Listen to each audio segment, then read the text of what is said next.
Chapter 42. The air around the Hummer froze, not moving at all. Fujio could clearly feel the changes around her, especially the cold aura coming from her left side. He already knows. Fujio said helplessly and hung up. She looked at Chinemo evilly. Would you believe me if I said it was a misunderstanding? Chinemo looked at her, his gaze cold. What do you think? This is really a misunderstanding. In order to be more convincing, Fujio emphasized the last sentence. You are so hard to sleep. Chinemo laughed. His thin lips were cold, and he ground his teeth hard. I'm sorry, it's so hard to push me down. Should I lie flat and let you do whatever you want? If you want, that's fine too. Fujio's tone indicated that she was really considering it.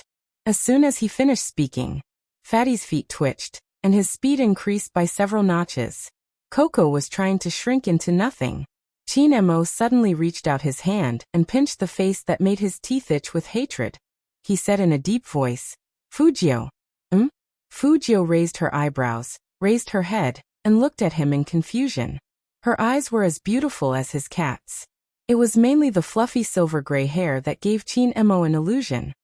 If you still want to eat, then talk less. Chinemo let go of his face. His fingertips could still feel the smooth touch. His eyes couldn't help but look out of the window. There wasn't any warmth in his voice. Chinemo told himself that since he was Spadesy, he wouldn't throw this kid out of the car window who liked to generate electricity randomly. The place they ate at was a star-rated hotel, the most expensive place in Rivertown. The lights were dazzling and the decorations were luxurious. Hundreds of goblets of red wine hung from the ceiling. Even the waiter was dressed in a white shirt and black pants. He was very well-mannered. Seeing Chinmo's car drive in, someone immediately went up to welcome him. However, that person was not a waiter, but the hotel lobby manager. President Chin, I've cleaned up the greenhouse on the top floor. Today's Australian lobsters are all fresh, and there's also Arctic shellfish. When Chinemo heard the manager's words, he nodded and said, Tell him what he wants to eat. The lobby manager paused and looked at Fujio hesitantly. It would have been fine if he hadn't seen it, but the moment he did, his heart nearly jumped out of his chest. Wasn't this the prodigal son of the Fu family? Every time he came to their hotel, he would always order a lot of things to show off his wealth, and ask them to open a bottle of wine. In fact, he didn't even have that much money in his pocket. He was simply a nouveau riche that no one liked. Why was the CEO with him? He even wanted him to ask for the other party's opinion before ordering? Fujio knew what the manager was thinking just by looking at his face. After all, she was no stranger to this place. In the past, she often came here to eat. Presumably, the lobby manager also had a deep impression of her, and because of that pair of siblings, she became a refused customer. Lobster then. Fujio curled her lips into a smile, and her eyes emitted a faint light. Sure enough, he still liked expensive things. The lobby manager silently noted it down. Chinemo, who was walking in front, tilted his head over, his voice faint. Do you like lobsters? Fujio nodded with the lollipop in her mouth. She didn't deny it. Chinemo nodded and said to the people behind him, Order 10 and give them all to him. Chapter 43. Yes.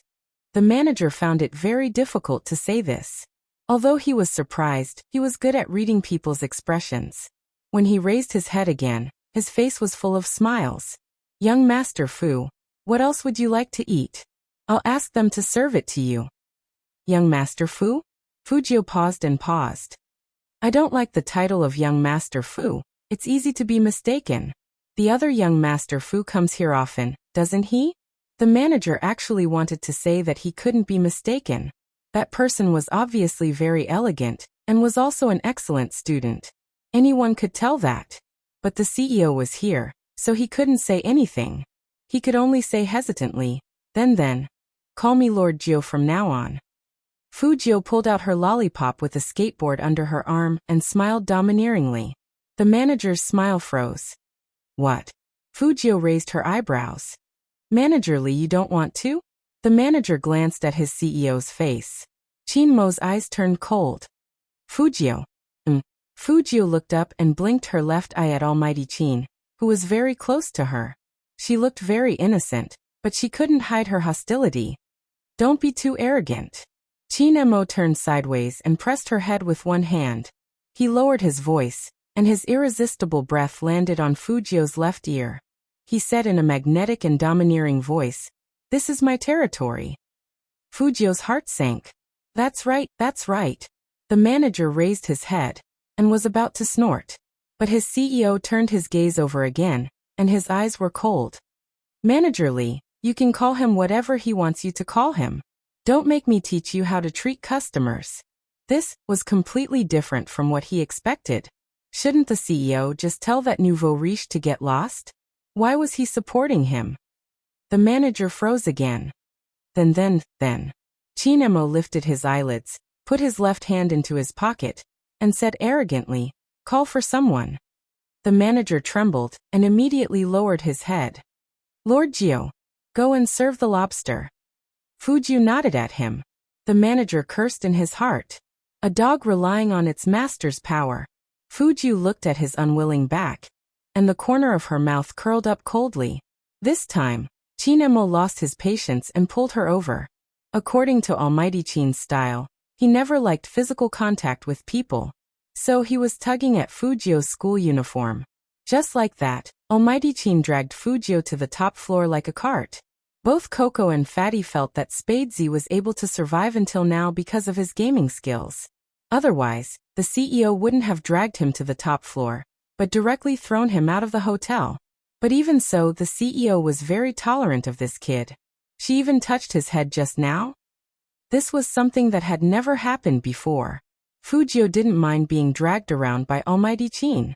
She had a great time today anyway. However, I can't finish so many lobsters. Fujio looked at the table full of Australian lobsters and felt a little melancholy.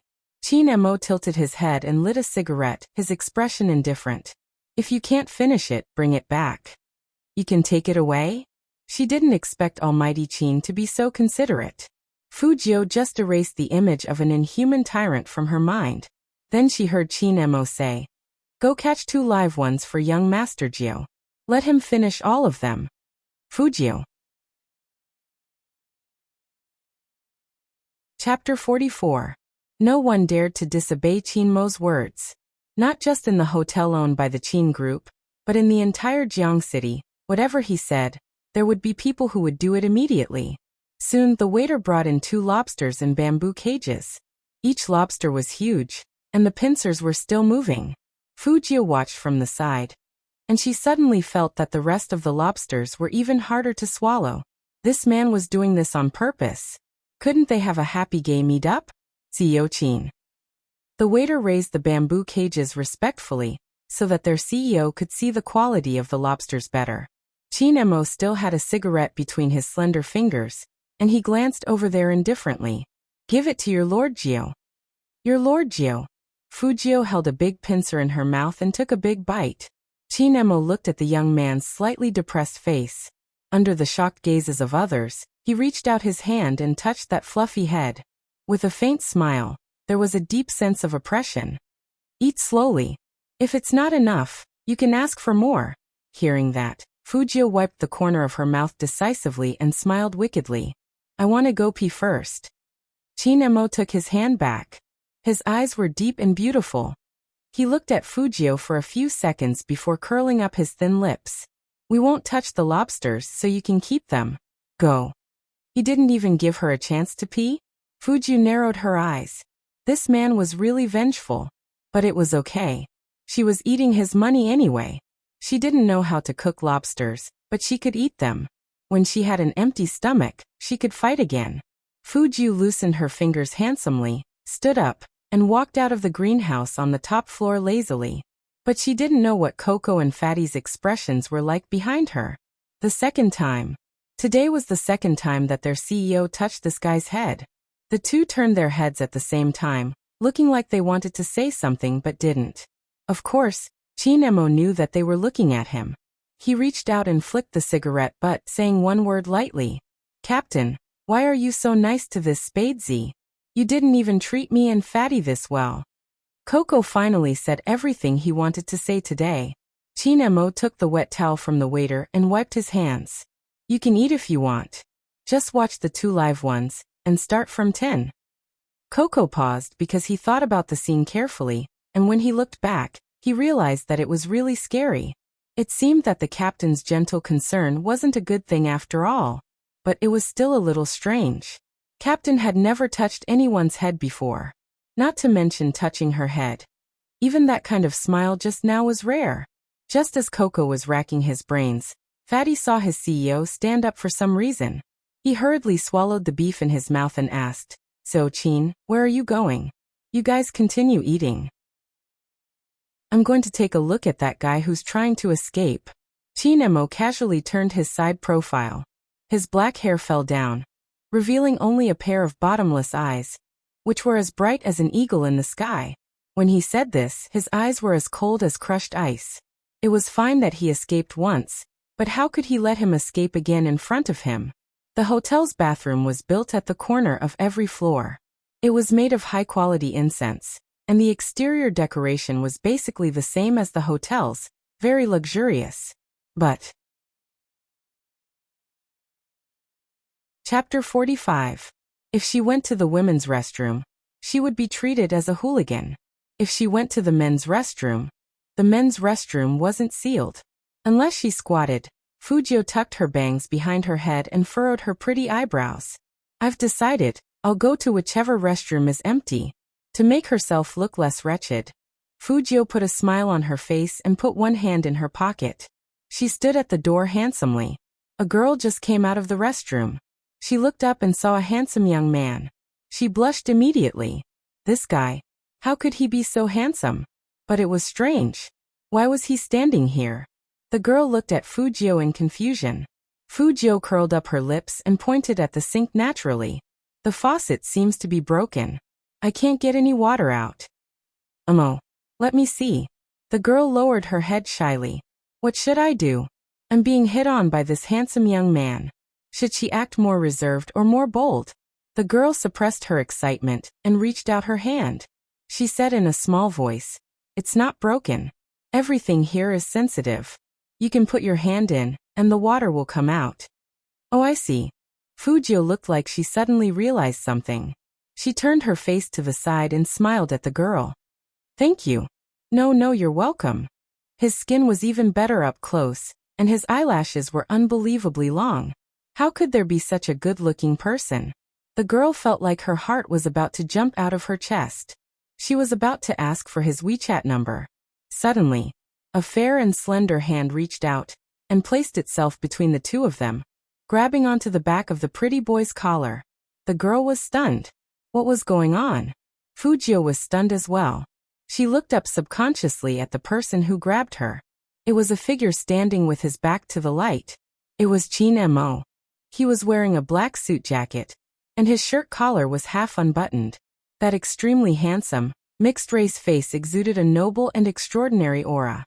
He was reserved and low-key, but there was a hint of danger in him. Now he was grabbing her with one hand, and his other hand was casually in his pocket. He was staring at her with deep eyes. Fujio smiled calmly. Almighty Chin, what a coincidence. You're here to use the restroom too? Could it be that they're here to watch you flirt with girls? Chin-mo asked slowly. He had heard a few words just now and his lips turned cold. The faucet is broken? I can't believe you came up with such a lame pickup line excuse. This brat was simply exuding electricity all the time. Going to the toilet was the same. Did he like to tease people that much? It can't be helped. There's only a water tap here. Fujio wasn't embarrassed at all. She looked at the girl who was shocked by the scene and blinked her left eye. Her peach blossom eyes were very beautiful. The girl covered her mouth and looked at the two of them excitedly. Almighty Chin. Fujio tapped her thin lips with her fingertip and made an evil sound. Almighty Chin, so she's your fan. This time, before Fujio could finish, Chin-mo grabbed the back of his collar with force and dragged him into the men's washroom with an indifferent expression like he was carrying a kitten. Chapter 46. In the men's room, Chin-mo loosened his grip on her collar. What were you doing standing there like a fool? Ha! Fujio raised her eyebrows and denied it with a charming smile. When did I stand there like a fool? Wasn't I hitting on girls? Chin Mo snorted and stood to the side. He didn't wear a tie, and he even unbuttoned 2 buttons. He glanced at her and said in a low voice, "Didn't you say you were going to pee? Why don't you come over?" Go over. Fujio looked at the semi-concave urinal. How could she go over? She looked like a pretty boy, but she was still a girl. Even if she wanted to pee, she didn't need a urinal like this. Maybe it was because too much time had passed. Chin Mo also sensed something. He suddenly walked over to Fujio, lowered his head, and stared at her with sparkling eyes. His voice was very calm. I checked that gay meetups require us to drink and eat together. It seemed that Almighty Chin was seriously inviting her to pee with him. Gay meetups were really troublesome. But how could she pee? She couldn't take out that thing? Fujio tilted her head and thought for a moment. Suddenly, she looked up, pressed the man's chest, and pushed him against the wall. She raised her left hand and placed it on the pale white wall behind Chin Mo. That posture was as cool as flowing water. Then, she leaned over and breathed into Chin Mo's ear. In fact, during a gay meetup, you can even take off your partner's pants. Almighty Chin, do you want to try? Chin Mo's body stiffened at first. And when he realized what she said, his handsome face instantly turned frighteningly cold. He looked at the person in front of him and called out his name word by word. Fu-Jio. Ha. Fujio was still smiling, and her right hand was about to help him unbutton his pants. Don't be shy, we're all men, so we have to go through this process. If we don't compare the size of that thing, how will we know who's better, right? Chin Mo couldn't take it anymore. He reached out and grabbed the wrist that made him clench his teeth. He pursed his lips tightly and his eyes were filled with murderous intent. Do you want to die? No, I'm just expressing my friendliness. Almighty Chin treated me to so many lobsters, so of course I have to return the favor. We're all brothers, so don't be so formal. Fujio was still blinking. She leaned over and got closer to him. That beautiful silhouette became clearer and clearer. Her skin was so fair and tender that even the fine hair could be seen. Her body temperature was so close that it was killing her. Chin Mo looked at him viciously. He couldn't suppress the urge to strangle him. Swoosh. With a backhand, she pinned him to the wall and said in an extremely cold voice, "If you touch me again, I'll tear off your claws." Fujio didn't mind being pressed down by him. She turned around and smiled brightly at him. Almighty Chin is so pure. Don't tell me you're still a virgin. That lazy look and silver hair really did look like his cat. They both didn't know what was good for them. Chin Mo took a deep breath, reached out his hand and pinched the young man's chin. Every word he said was vicious. Be good. Don't force me to kill you. Do you understand? Fujio coaxed in a low voice. Don't be angry. We're good friends. Chin Mo sneered, pushed him away, and fixed his messy collar. Don't use your flirting tone to flirt with me. Pee yourself, and get back here. Chapter 47. Coco and Fatty, who were sitting in the top-floor greenhouse, didn't know what happened in the washroom. The two of them were still eating, and as they ate, they felt that CEO Chin had been in the washroom for too long. Fatty frowned and asked, "Did something happen?" Coco didn't care at all. What could happen? That guy only thinks about sleeping with Captain all day. Co.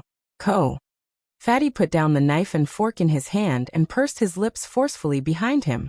The sensitive Coco immediately sensed the unusual coldness behind him. He raised his voice and changed his words quickly. He doesn't think that he can sleep with Captain whenever he wants.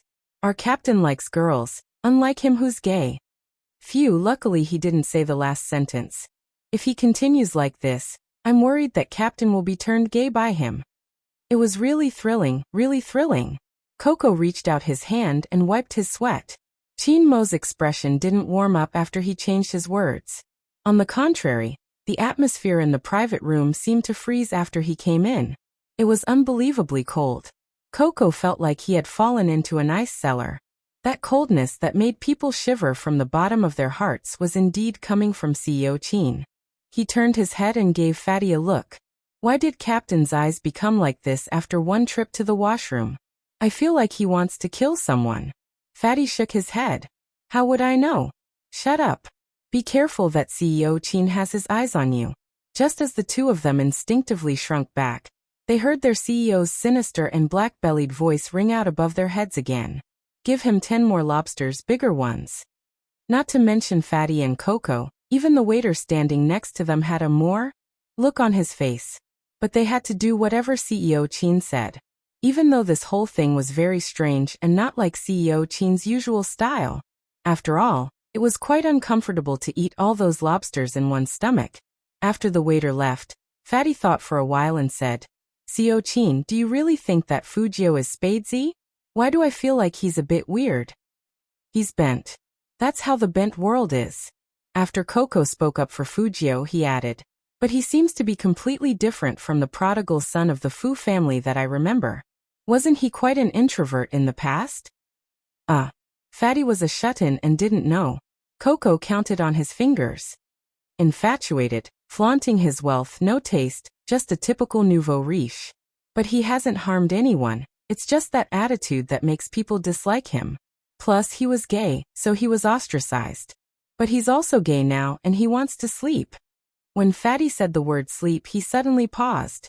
Qin Mo played with the silver lighter between his fingers, raising his eyebrows with a cold smile. What else does he want to sleep? Why aren't you continuing? Sleep, sleep, sleep. Fatty really couldn't find an excuse. He wanted to cry but had no tears. Sleep with me, okay? You. Qin Mo turned the plane, and his fingers paused. Then his voice became even colder, like an unsheathed ice full of lethality. He can't sleep. His looks aren't up to par.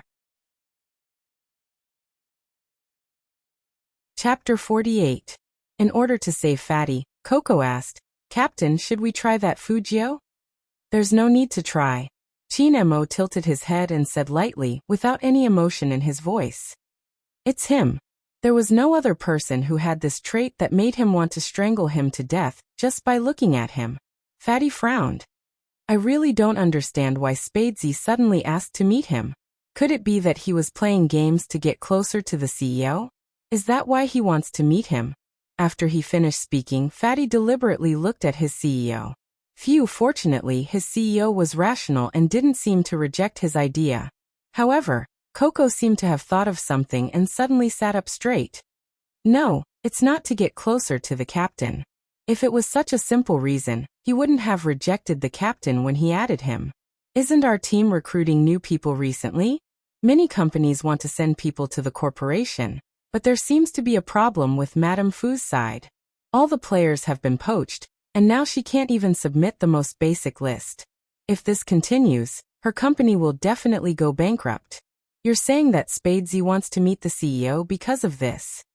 Fatty said and glanced at Qin Mo again.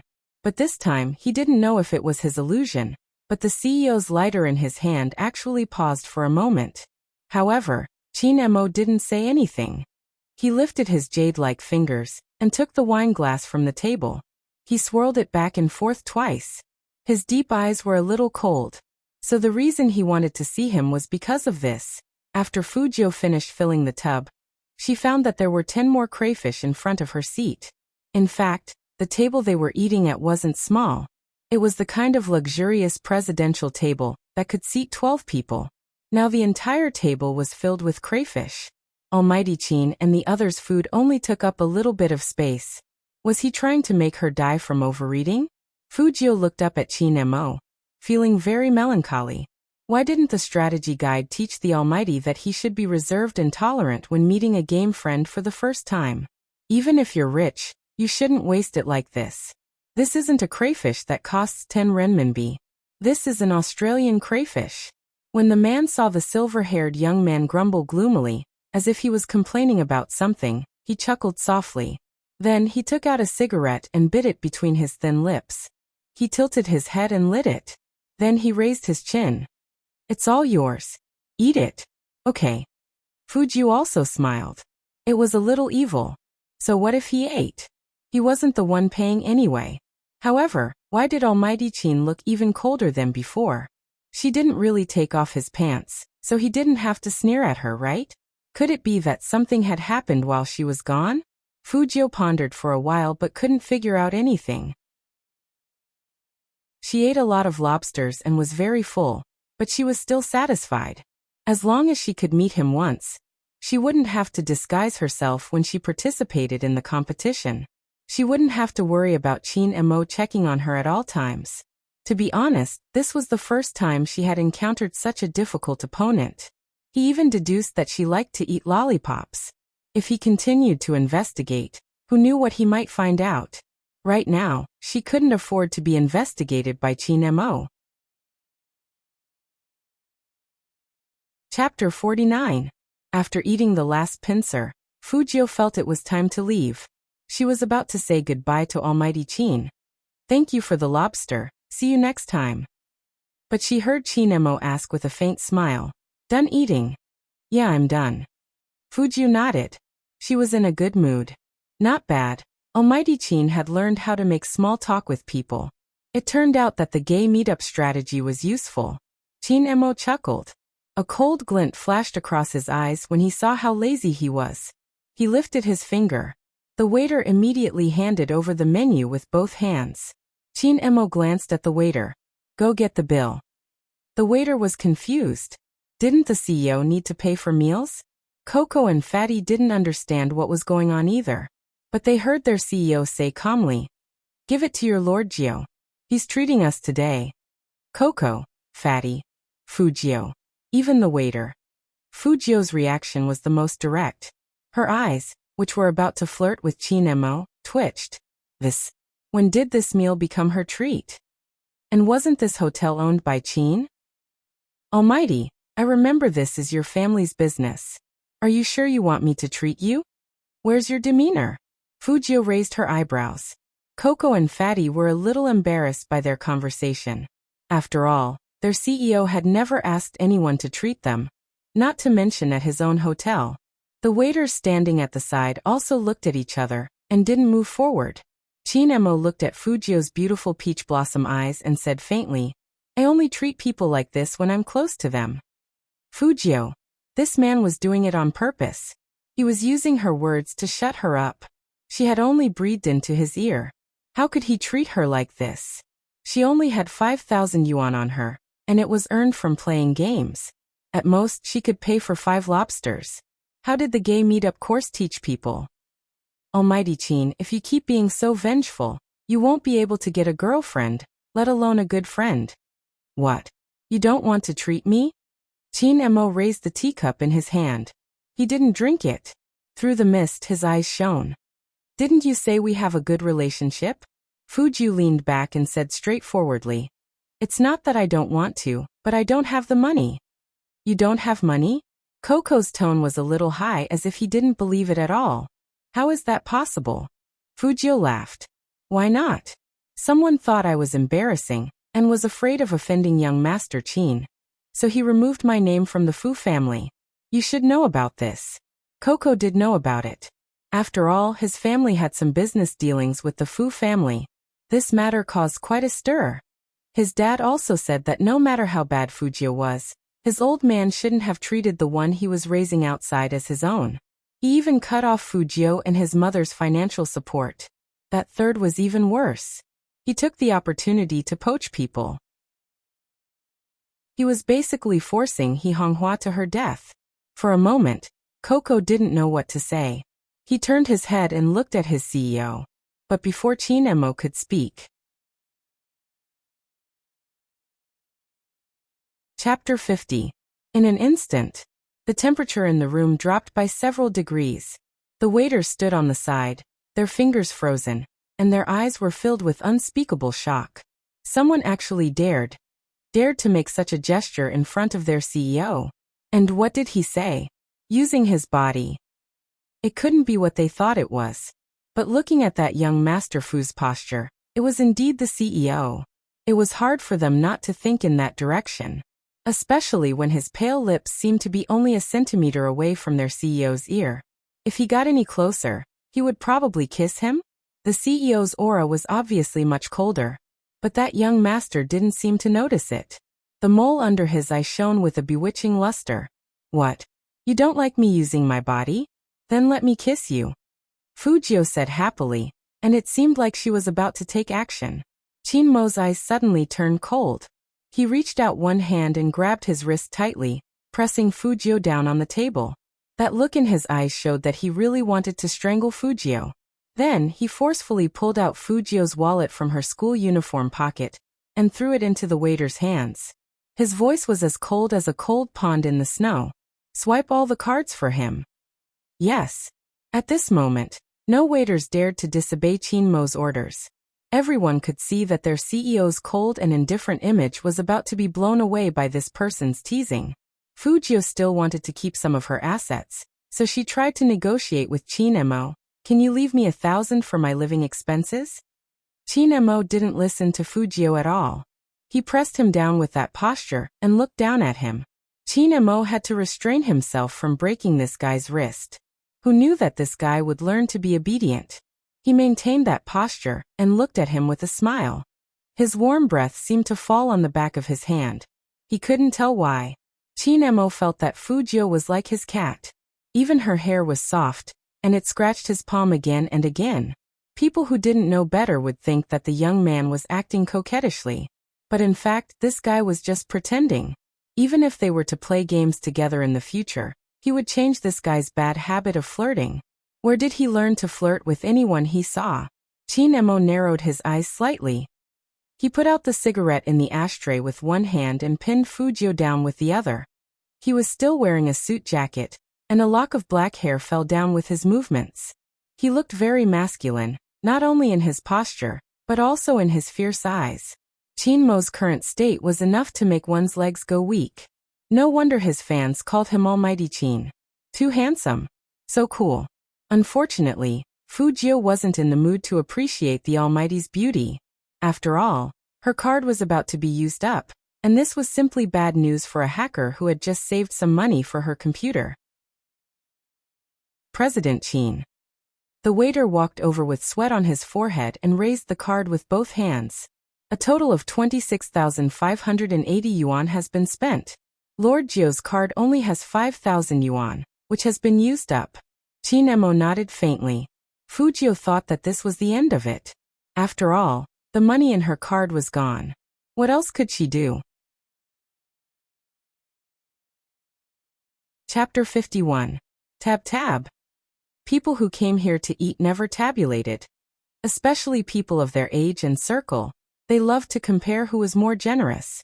Tabulating when they went out to eat? How shabby was that? Coco lowered his head and bit his finger. The CEO's plan was too evil. He was obviously trying to help Fujio become famous in the circle. In the future, no matter where Fujio went, this matter would be brought up. Fujio didn't care about her reputation, but she cared about money. Almighty Chin, didn't the guide tell you that your friend doesn't have any money? Shouldn't you make up for the difference? Chinmo glanced at him faintly. That's the normal process of a gay meetup. Obviously, that doesn't suit you. In order to prevent you from having the ridiculous idea of paying with your body, it's better for you to hand over the money. Fujio. This lobster meal was really a loss. In order to avoid further losses, Fujio, who originally didn't want to bring the 2 live lobsters home, decided to carry them back even if she had to carry them. This was her treat, and she still owed him 30,000 yuan. But spending money to avoid disaster, and after this meal, she wouldn't have to worry about being investigated again. Do you want to go back yourself, or do you want me to give you a ride? Chinmo glanced at the lobsters in the young man's arms, and he seemed to think that the young man looked like his cat that had just been drenched in the rain.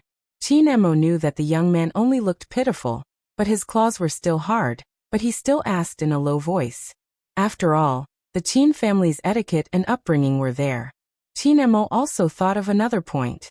If this guy asked for anything in the car, as long as it wasn't too much, he would agree. After all, a big part of the reason why he met Spadesy this time was to ask him to join his team. Fujio didn't stand on ceremony. She flipped her silver hair and curled up the corner of her mouth. You give me a ride. I don't even have enough money to take a taxi. This place is a bit far from my house, and it's not practical to skateboard back. Okay. Chinmo reached out and opened the car door. His expression was very calm, and he still looked cold and noble. At this time, the atmosphere of a normal gay meetup began. Fatty and Coco always thought that it wasn't a gay meetup. It was simply a knife and sword fight. Fatty was still driving. There was music in the car. Fujio sat on the left side of Chin Emo. There was some distance between them, but they didn't talk much. Coco wasn't used to this, and he couldn't help but ask, "Fujio, what about your mom's company? Is it really going to close down? Why did it close down?" Fujio retracted her gaze from the night outside the window. Her eyes were deep. Coco licked his lips. "I heard that most of the contestants in your mom's company have been poached away, and now they can't form a team. If you don't make adjustments, you'll be disqualified. Once the investors pull out, your mom's company won't be able to hold on. There is indeed such a thing." Fujio smiled, and a bone-chilling coldness appeared in her eyes. "Who did you hear this from? That three outside? Or that illegitimate child of the Fu family? No matter who you heard it from, my mother's company will not collapse. Even if it collapses, it should be someone else." Coco didn't expect that the person who had been so unrestrained in the hotel just a moment ago would be filled with such a strong sense of oppression. Chapter 52. Chinemo also looked over at Fujio. That pair of deep eyes made it impossible to see through his emotions.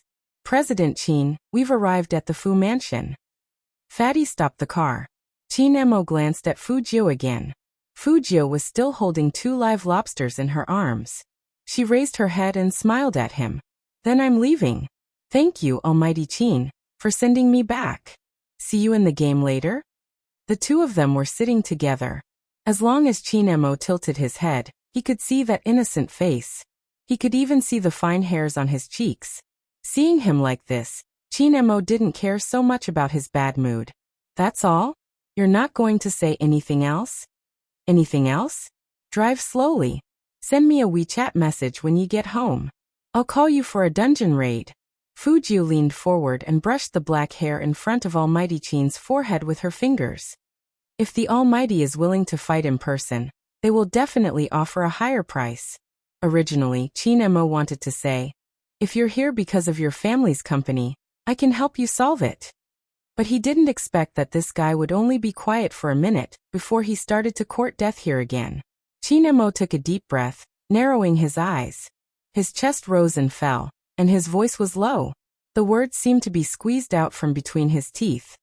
"Scram. Angry again?" Fujio glared at him and then burst into laughter. She raised her hands and rubbed Chinmo's hair. "Almighty, don't be so cool all the time. Be more amiable. After all, this is the first time we've met. Don't leave on bad terms. Yeah, you look better this way." Coco and Fatty sat in front of the car, not daring to look back. What was that brat doing? Rub the CEO captain's head. Have you ever heard of plucking feathers from a tiger's head? This was the same logic. The CEO probably wanted to tear him into pieces this time. Chinemo had never been rubbed on the head before. His fingers loosened and tightened again. Finally, he couldn't take it anymore. He pushed open the car door and threw the smiling young man out. "Drive." 2 very cold words, without a trace of warmth. Fatty's body trembled. Without saying a word, he immediately stepped on the accelerator. He was afraid that if he stayed any longer, his CEO wouldn't be able to control himself and fight with Spadesy. Fujio, on the other hand, was very happy. She curled her thin lips and waved at the rearview mirror with a bright smile. Almighty Chin, who was dazzled by such a smile, snorted coldly and turned his head away.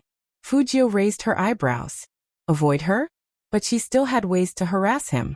He lowered his head and sent a WeChat message over. "Guru, remember to log on when you get home. Let old driver carry you through the dungeon." Chinemo held his chin and swiped open the message. He snorted coldly. "Do I need you to carry me to clear the dungeon? Then you take me. It's all the same." After Fujio finished playing, she added a smiley face. "It's more fun to play games with friends." This time Chinemo didn't reject her. He replied indifferently, "Got it." Was that a yes? Fujio raised her eyebrows. It seemed like the Almighty wasn't completely inhumane. If Almighty Qin really wanted to clear a dungeon with her, in that case, the price of the order would go up. Group photos and the like were also included in the list. It wasn't easy to get the Almighty to help clear a dungeon. She wouldn't accept any normal price. She had to change it to VIP treatment. Not bad, not bad. There were benefits to having a gay meetup. Chapter 53. Thinking of this, Fujio's gloominess was swept away, and even the lobster in her arms didn't look so disgusting anymore. How much money the Almighty had cheated her today. She would earn it back from him. 2 words, fairness. At this moment, Qin Mo's deep eyes were still looking at the few WeChat messages on his phone. His expression was complicated and hard to understand. He thought the young man would talk about something, but the young man didn't mention a word. Coco looked back at him and said hesitantly, "It seems like Fujio didn't come to find Captain because of his family. But it's hard to accept that he changed so much all of a sudden. Was he acting in order to get close to Captain in the past? Maybe he knew that Captain liked well-behaved girls before. And now that he doesn't need to act anymore, he released himself?" Qin Mo glanced at the blinking WeChat profile picture again, and his expression was indifferent. Acting? Is this something a stupid person like him can come up with? Hearing that, Coco's mouth twitched. Captain, although Fujio wasn't that smart before, he was very smart now. Maybe he was really acting. But if he was acting, there was no need to tell them that he was Spadesy. Thinking about it this way, he felt that he overestimated Spadesy's ability to read people's expressions. If he really knew how to act, Fujio wouldn't have flirted with the CEO so much that he wanted to kill him. Then why did he change so much? Was it because his family had changed? Coco was very confused. As long as he keeps acting like this, we don't need to care about him. Qin Mo tilted his head and closed his eyes, as if he was taking a nap. His black hair was messy because he had just been rubbed, but he still felt that there was something on his head, so he uncomfortably rubbed it with his fingers. Coco and Fatty froze when they heard that. Keep acting like this. What kind of flirting with the CEO? Coco lowered his head and bit the rabbit's ear. Captain was really indulging that Spadesy. At night, Chun Xiaodong was still standing at the door, looking around on his tiptoes. He was very anxious, but young master didn't reply to his messages. He only said, "He already knows now." Then he hung up. Chun Xiaodong's heart skipped a beat. He already knows now. What did that mean? Did it mean that young master already knew that young master wanted to sleep with him? Wouldn't the young master never be able to return? Chun Xiaodong's eyes widened as he stood up. No. He had to think of something. How about breaking into the military compound? The Qin family seemed to be in there. Just as Chun Xiaodong was hopping with worry, Fujio patted him on the shoulder from behind. "What are you doing standing here in the middle of the night?" "Young master." Chun Xiaodong's eyes lit up. "Young master who came back alive. Young master, have you been beaten up somewhere? Don't worry, just tell me, I'll go get the medicine for you." Fujio listened to his explanation and rubbed her temples. "Why do you always want me to get beaten up? Look carefully, I don't have any injuries on my body." Only then did Chun Xiaodong notice that there was indeed nothing wrong with his young master. Instead, that handsome face was tinged with a layer of red, as if he had eaten to his heart's content. He was even holding 2 live Australian lobsters in his arms. Chapter 54. Jiang City wasn't near the sea, so a pair of Australian lobsters like this would be worth a lot of money even if they were dead, let alone alive. Didn't young master run out of money recently? How did he get these things? Almighty Qin gave them to me. After Fujio said that, she threw the lobster into his arms. "Find a bucket and let Aunt Lin keep it. Cook it when my mom comes back." Qin. Young master Qin gave him lobsters.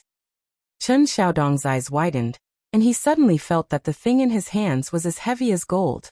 Was the relationship between young master and young master Qin good enough for young master Qin to give him a gift? This was something he had never seen before in his life. One had to know that when young master first confessed to young master Qin almost asked someone to crush young master with one hand. Now he was giving young master a gift. But giving lobsters as a gift. Wasn't that a little too weird?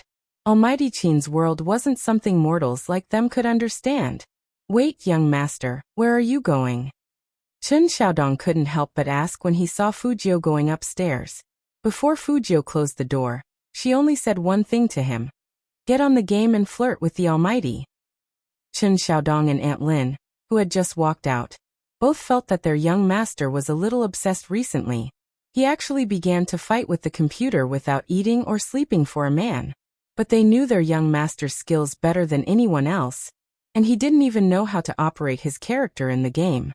Ever since Madame started her company, they knew that their young master was terrible at playing with netizens.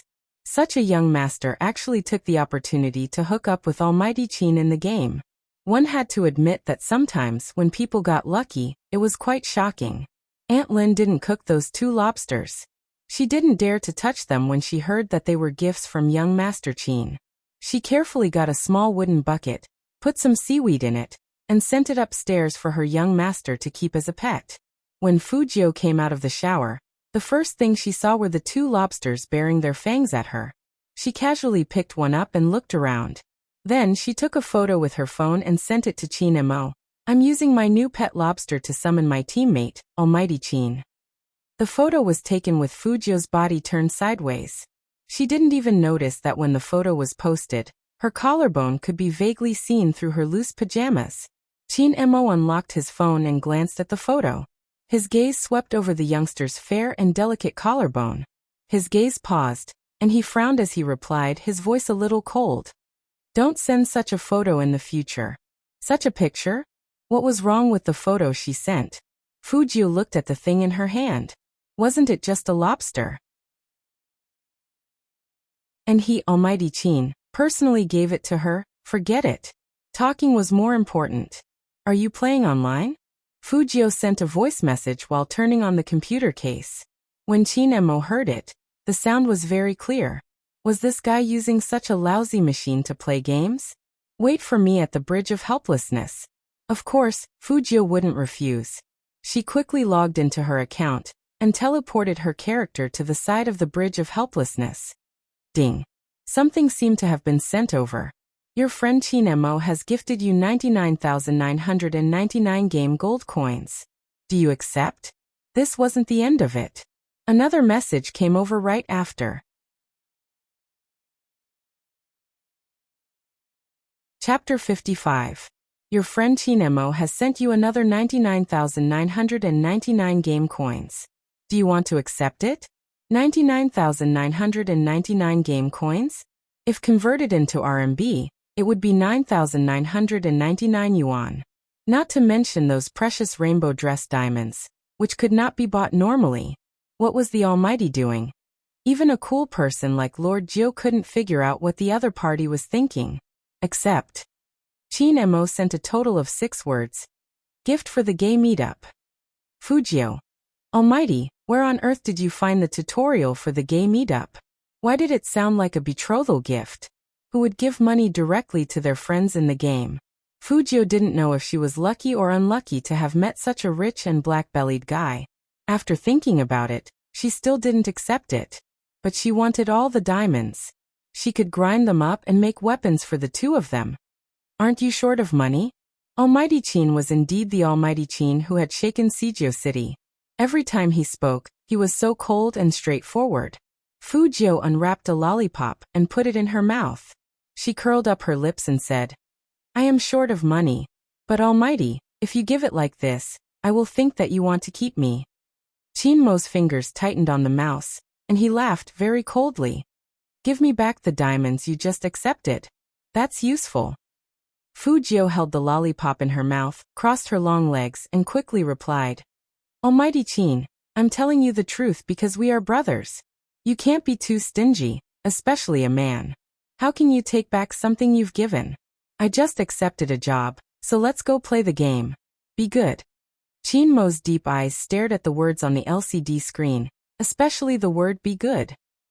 His whole body emitted a cold and oppressive aura, which made Secretary Liang, who came to report, take a step back. What's wrong with the CEO? He suddenly felt like he was going to kill someone. Then, he saw his CEO raise his hand and fiercely type on the keyboard. Shut up, play the game. Chinemo never expected this guy to spit out any ivory when he spoke. It was all because he was Spadesy. He wouldn't kill him. Chinemo told himself that again. Fujio sent another head-scratching emoji. Diamonds can be used to make weapons. What do you want? Gradually, Chinemo got used to his way of speaking. He replied coldly, whatever. Then I'll do my own research when the time comes. With that, Fujio hooked her earphones. I'm inviting you into the team. All right. The moment he finished speaking, the scenery in the game changed. Without the soft and delicate flowing water, peach blossoms shone brightly. Instead, he arrived at an ancient tomb. There were 4 other players at the entrance of the tomb. Some of the players had approached Spadesy for business before. Knowing Spadesy's fighting ability, he was about to open the door. Spadesy said that his friend was coming to play with them. In the beginning, they felt that if there were too many people, it wouldn't be worth it to clear the ancient tomb. After all, they would have to split the loot. If someone didn't play well, they might not be able to complete the first clear. But when they saw the friends Spadesy was talking about, one by one, they all froze. Chin chin chin. Almighty Chin. How was this possible? It must be another fake version using Almighty Chin's name to swindle customers.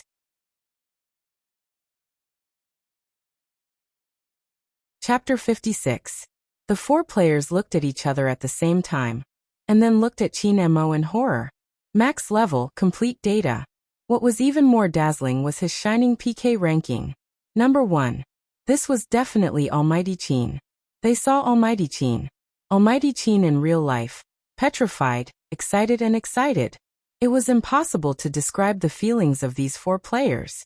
Sitting in the internet cafe, the fingers holding the mouse were trembling. That was Almighty Chin. The Almighty Chin who never played online games privately, but could make millions of fans go crazy over an esports game live broadcast. Were they really not dreaming? Whatever, let's kill ourselves first before entering the game. Only by dying once would they believe this fact. Why aren't you moving? Let's start. Fujio was still typing, but in the blink of an eye, she saw that the 4 players in front of her were all dead. What was going on? Fujio paused for a moment, and suddenly seemed to realize something. Is it because of you? Fujio sent this message in a private message. Chinemo used one hand to reply, I haven't played many amateur online games. I only play in professional leagues, so I'm not sure. You haven't come in to clear a dungeon? Fujio was shocked. Chinemo replied indifferently, I haven't done it privately, but 3 times when the company needs it for publicity. According to Fujio's understanding of the Almighty, his words meant that he had only cleared a dungeon 3 times since he started playing games, and each time it was for a live broadcast. No wonder they died. They were all scared by you, Almighty. Fujio raised her eyebrows and typed quickly. Then, aren't you lonely when you play games? Great, I'm here, and I'll make you rich. Chinemo didn't care about him at all. This guy was the type of person who would take advantage of others, and the more he talked to him, the more attractive he would be. It was best to ignore him. But surprisingly, he was a little more pleasing to the eye than the others. With this thought, Chinemo tilted his head and lit a cigarette. He sat on the big leather chair, and the stars behind him filled the sky. The lights of the whole city seemed to become his background at that moment. Secretary Liang bent down to pass the coffee to him. He was wearing pure white gloves. Their CEO had always been a neat freak, and he couldn't ignore the details. He really wanted to look at the screen and see who CEO was talking to. Usually, at this time, the CEO would be reading the financial news. Why would he be playing games? Who was on the other side of the computer? Last time, he had asked the president to stop the meeting halfway. This time the CEO adjusted the office hours. She was definitely a little demon. Otherwise, why would the CEO play games instead of doing his job? However, he was very curious about who this little demon was. It was as if there was a claw scratching at his heart. However, the CEO didn't want him to know anything. How was he going to report this to his boss and madam? Secretary Liang. Chinemo extinguished his cigarette and lifted his coffee. He looked at him coldly. Remember who you belong to. Now close the door and get out. Secretary Liang shuddered. He braced himself and answered. Yes. Why was the CEO's aura even more oppressive than the boss's? Wasn't he still a student? No wonder the CEO's fans called him Almighty Qin. He was the reincarnation of a tyrant. Speaking of which, for someone to be so unafraid of the CEO, he was really brave.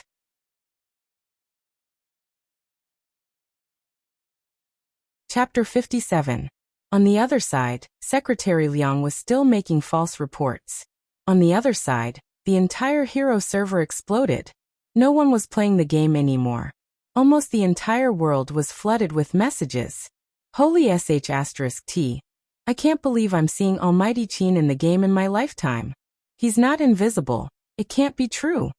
Our fan group didn't receive any news from the team's live broadcast. How could Almighty Qin be playing? Impossible. It's true. A lot of people saw it. Almighty Qin is still playing dungeons. The one above stopped dreaming. Almighty Qin plays dungeons? Almighty Qin only plays PK in the league. Go and see for yourself if you don't believe me. Almighty Qin is with a newbie. It looks like they're having an ambiguous relationship. Ambiguous relationship. Very ambiguous. When the Supreme Alliance on the top floor heard the news that their CEO was playing dungeons, they also entered the game. Now they were looking at each other in dismay. Then they all looked at Coco. The young cat-like streamer bit the rabbit's ear and said, "Don't ask me, I don't know either. Captain, how did you get hooked up with Spadesy to play dungeons? Who said that dungeons are boring? Do you know that the game system is about to crash as soon as you show up?" There were over 10 million online surfing in the whole server, and the technicians were going crazy, okay? The agent of the Supreme Alliance also received the news at the first moment. At that time, a CEO of a live broadcast company told him. He smiled gently and said in a businesslike tone, "Our CEO Qin never plays dungeons. You must have mistaken him for someone else." The CEO simply handed him the notebook. The agent felt a chill down his spine. "Wait, I need to make a call first." He took a deep breath before he hung up the phone, but he didn't expect that after he dialed the number, CEO Qin's first words were, "I'm playing dungeons. If you have something to say, talk to me tomorrow. Don't hang around outside all the time. Go back to the company and work." "I'm hanging up." His voice was cold, and the phone was hung up. It was indeed their young master Qin's style.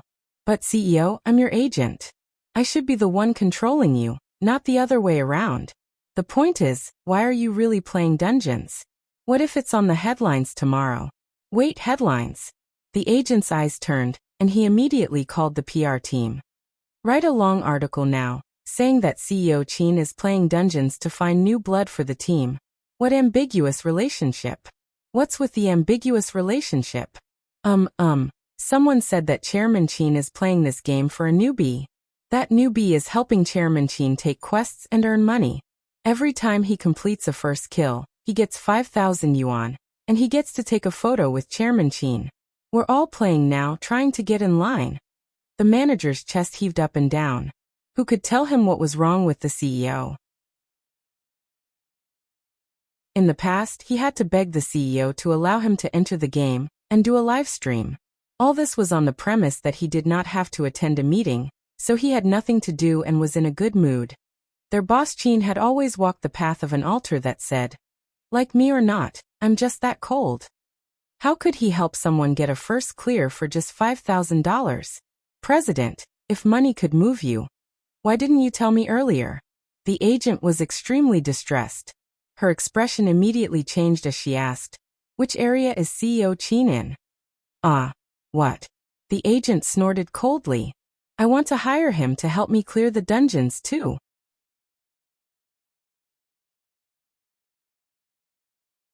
Chapter 58. Fujio also realized that there were a lot of onlookers as she was playing. And those people all had the same golden title above their heads as Almighty Qin. Fujio raised her eyebrows, sucked on her lollipop, and smiled wickedly. She sent a message to Qin Mo. "Almighty Qin, you are so popular. All the professional teams in the country are here because of you." Qin Mo glanced at the screen and didn't care at all. "Don't look at others," Just focus on the monster you want to kill. So cold? Fujio flicked her finger and sent a big move over. All the bosses were killed. The first kill was completed. Once again, Spade Z and Qin Mo's names appeared high up on the server's bulletin board. It was already late at night, but the netizens' enthusiasm didn't die down at all. They were all staring at the screen. Whether it was the people in the internet cafes, or the people in the professional leagues, they crazily bought orders again and again, hoping that Spadesy would take their orders. Fujio saw the scene, and her eyes flashed. She smiled wickedly and sent a message. Last order tonight, the highest bidder wins. Last order. The agent thought to himself. It wasn't easy to get a chance to enslave the CEO, and he wouldn't give it to anyone else. So he made a decisive bid. He raised the price to 10,000 in one go. There was never a lack of rich people in the game who didn't want to be in close contact with their idol. It was just money. In an instant, the game's page was filled with bids. The price went from 5,000 to 50,000. Fujio crossed her long legs, and her silver hair stood up because she was wearing headphones. She watched the price go up, and she accidentally sent the truth to Qin Mo Almighty. Why do I feel like you are auctioning off your first time? Ha ha ha ha. Fujio. Even through the screen, Fujio could feel the viciousness of the man's clenching teeth. If you don't shut up, I'll kick you out with your computer. Qin Mo's eyes were gloomy, and his slender fingers held the mouse tightly. He tried his best to suppress the anger in his heart, but he couldn't hold it in anymore and still sent the message. This was what Secretary Liang saw when he came in. She glanced over at Qin Mo before retreating quickly. So scary. The demonized CEO. He only went out to make 2 phone calls and report the information. How did the CEO's eyes become so bloodthirsty? He felt that no matter who went in now, the CEO would be able to crush that person's neck. So scary. People in love can be so unreasonable. A second ago he was still smiling, and the next second, he was about to kill. Unable to hold it in any longer, Secretary Liang made another call. Hello, madam? Yes, it's me. I think the CEO quarreled with the other party. Yes, that's right, it's the kind of quarrel between a couple. In fact, after Fujio sent that message, she also felt that it was inappropriate. After all, she could earn so much money because of Almighty Qin. After some thought, he sent another line of words. Don't worry, if there's an auction for your first time, I'll definitely be the first to bid. I won't let them snatch it away. Even though they were chatting privately, Qin Mo wanted to drag this guy out from the computer and crush his mouth. Apart from being good at playing games, this guy was basically asking people to kill him at any moment.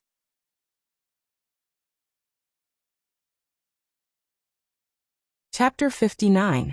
Qin Mo narrowed his eyes fiercely, and his eyes were deep and cold. Aren't you going to start the dungeon? Do you want me to break your claws? Sai the Almighty is acting like it's Sundara again. Fujio stretched lazily.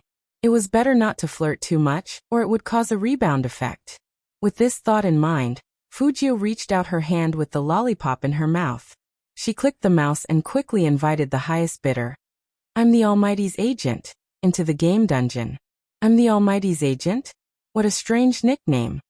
Fujio sent a private message to Qin Mo while locating him. Qin Mo glanced at the player, and a cold glint flashed across his deep, dark eyes. The agent was still showing off and asked the assistant next to him. How do you say you want CEO to do something? The assistant shrunk his neck. Just type. He only needed to type? The agent was so beautiful. Who would have thought that he would one day become the landlord? Just as he was about to put his hands on the keyboard, a sentence appeared in the game. Do you want to go offline now? Or do you want me to call you and force you to go offline? Big manager Feng. Fengyi didn't expect his identity to be exposed as soon as he arrived, and his back suddenly trembled. Then he heard his CEO say, It seems that the company has given you too few tasks recently, and you even have time to play games? You'll work overtime for a week starting tomorrow. Fengyi. Wait a minute. He spent 50,000 yuan to enslave CEO. It wasn't so that the president could enslave him better in the future. What dungeon? This was a trap. He must have a hole in his brain to think of taking the opportunity to enslave CEO. Didn't he say that he could play as long as he paid? Liar. Feng Yi was about to cry. 50,000 yuan. And all he got was the pleasure of being abused. Sure enough, he shouldn't have provoked CEO. But that Spadesy's movements were so cool. One move to kill them all. And he still had time to type with CEO? Wait a minute. He could actually coordinate perfectly with CEO's movements? No one could keep up with CEO's gaming speed. This was definitely an expert among experts. Feng Yi's blood was boiling. He stood up from the sofa with a bang, grabbed his assistant, and pointed at the screen. This Spadesy, I don't care how you do it. Find out everything about him, whether he's a man or a woman, if he has a boyfriend or girlfriend, how old he is, where he's from, and what's his occupation. I want to see his photo on my desk tomorrow. Ah, President Fu, why do you want his photo? The assistant was confused. Could it be that the vice president had become stupid after spending 50,000 yuan? Feng Yi's eyes sparkled. I want to nurture him into a professional almighty second only to the CEO. Of course, I have to see what he looks like first. Go get it. This was an unexpected harvest. His maneuvers were too beautiful. This kind of gameplay was most suitable for live streaming. The team had always needed such a person who could coordinate with the CEO. But even Coco and the others couldn't do it. Now that he could finally do a special topic, it was as if God was helping him. Wait a minute, I'll add her as a friend first. Feng Yi had thought that since his CEO had revealed his identity, he would be verified quickly. Unexpectedly, rejected.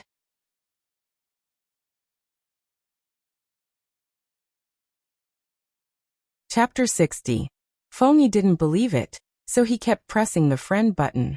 But as soon as the game was over and the loot was distributed, he was kicked out. Kicked out. Fujio had a habit of never adding friends when she was playing games. Even the addition of Almighty Qin was a surprise. How could she add another person?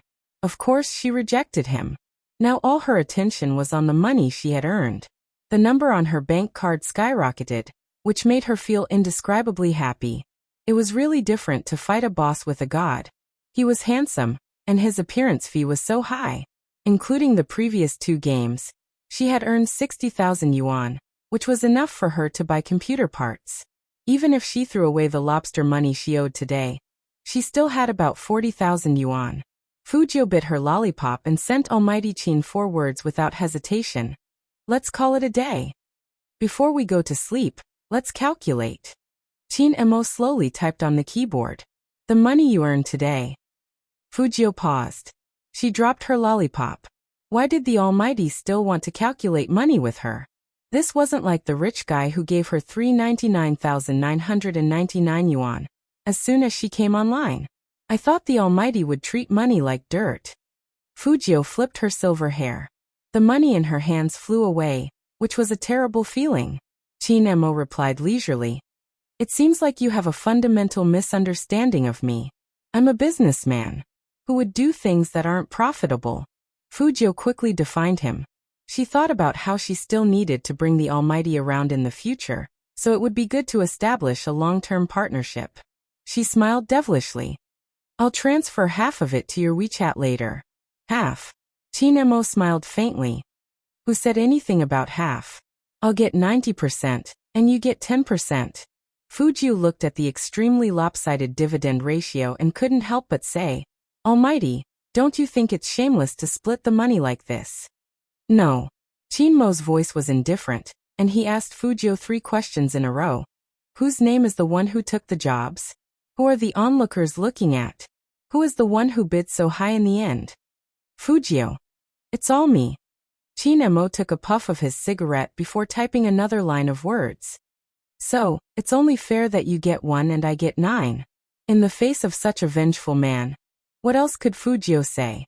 She opened WeChat and transferred a large amount of money to him with a condition. Continue to work with me. When Fujio transferred the money, she told herself that she was casting a long line to catch a big fish. The Almighty had already earned 60,000 per round. The next time they started advertising, they would definitely earn more. Treat it as an investment. But he still felt the pain. What was originally a net profit of 5 digits had shrunk to 4 digits in the time it took to say a single sentence. Fujio bit her lollipop gloomily. Aside from being cute when she was flirting with him, this man wasn't easy to trick. Fujio had just transferred the money when Chin Mo received a tearful call from his agent. CEO Chin, that Spadesy actually rejected me. He actually rejected me. After Chin Mo heard the general meaning of the message, his gaze deepened. He opened his phone and saw a WeChat transfer of more than 30,000 yuan. That guy must have been very reluctant when he transferred the money. Just like today when he had to pay the bill at the hotel.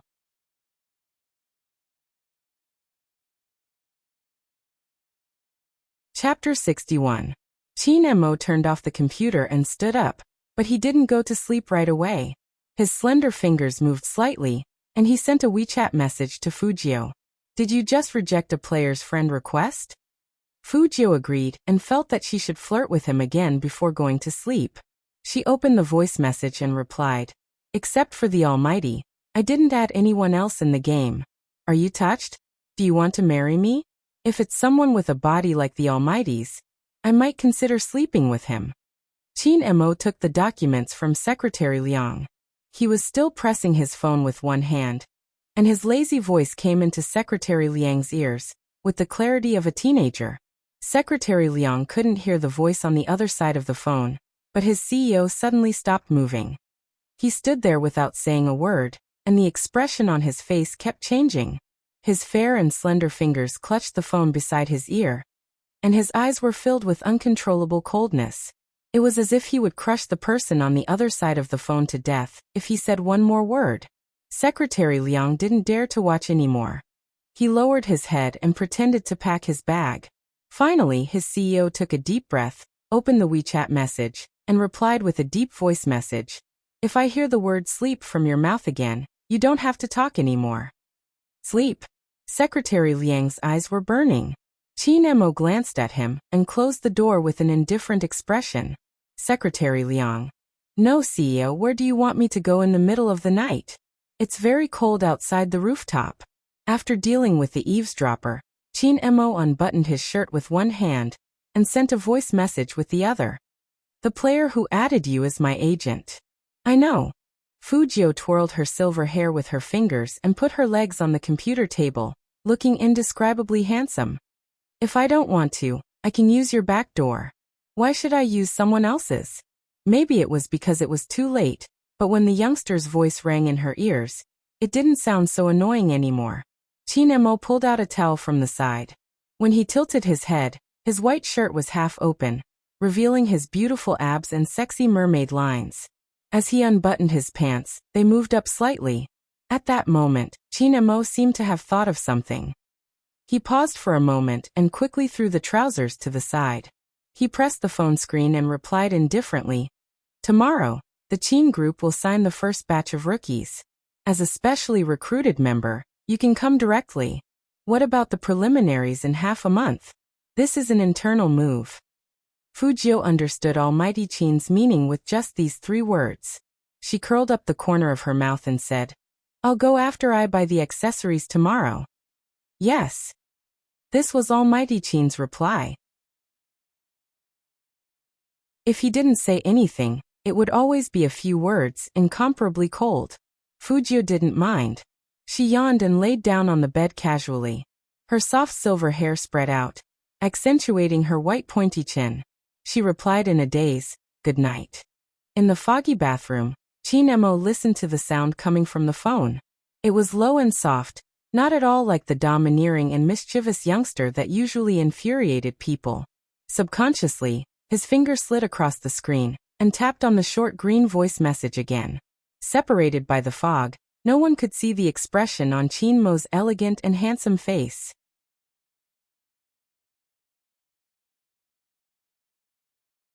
Chapter 62.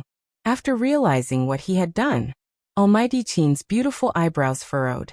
The black hair hanging in front of his forehead was still dripping water. And just like that, it hit the phone screen. Chin Mo took the towel and threw the phone away. He must have played too much games that his fingers were broken. Why did he think that guy's voice was nice? He obviously wanted someone to strangle him. Another night passed. Fujio woke up the next day, but she wasn't in a hurry to go to school. It was Wednesday. Although school was important, buying spare parts and signing with the Qin group were obviously more important. Fujio thought about it and decided to ask for a leave. When she made this request, Chen Xiaodong stood beside her and looked at her with an expression that said, "I knew young master wouldn't be obedient for a month. You're going to be a demon again." Fujio curled her lips into a smile. She freed one hand, leaned over, and patted his cheek lightly. Your young master, have something to do. Go to class by yourself, and help me ask for leave, sick leave. Don't always let the teacher think that I like to skip classes." Chen Xiaodong was stunned the first time he was patted. His young master was too handsome up close, so handsome that he couldn't react. Also, his young master winked at him. Chen Xiaodong took a deep breath. No, he had to stay away from his young master in the future. What if he was turned gay? He was going to get married and have kids in the future. According to the information provided by the Almighty, the internal recruitment for the Qin Group's team would officially start after 1. Fujio had money on hand now.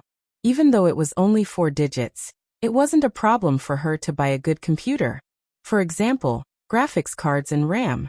She really didn't understand physics, so she didn't want to waste the teachers at school. Instead, she wanted to find a place to buy her equipment. Not only did she want to protect her family's company, but she also wanted to slap the faces of those ungrateful scumbags who left just like that. Fujio's long and narrow eyes narrowed. She unwrapped a lollipop and put it in her mouth. She put her left hand in her pocket and looked up at the computer city in front of her. It was said that there were a lot of good stuff hidden here. Many professional players came here to buy spare parts. It was a useful place for this competition. Fujio pushed the door open and walked in. She followed the guide on the technology forum and found the store with the cool decorations. It was indeed different from the ordinary computer shops outside. The moment they entered, they felt as if they had entered an electronic world. There were 4 big screens in the shop, each of which was playing the game. This was Almighty Qin's in-game image. He lifted one hand, and black feathers filled the sky, forming a giant vortex. Each feather could kill the opponent.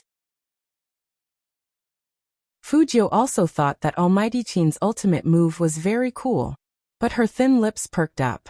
This seemed to be the scene of them playing the game together yesterday. After all, the person who cooperated with the Almighty to use this ultimate move was her. Fujio recognized her own character, Spadesy. It seemed like playing with the Almighty had a bigger impact than she had imagined. The book that they had seen last night had been used by the shop as a display. She wondered if the shop owner would give her a discount if she told them her identity.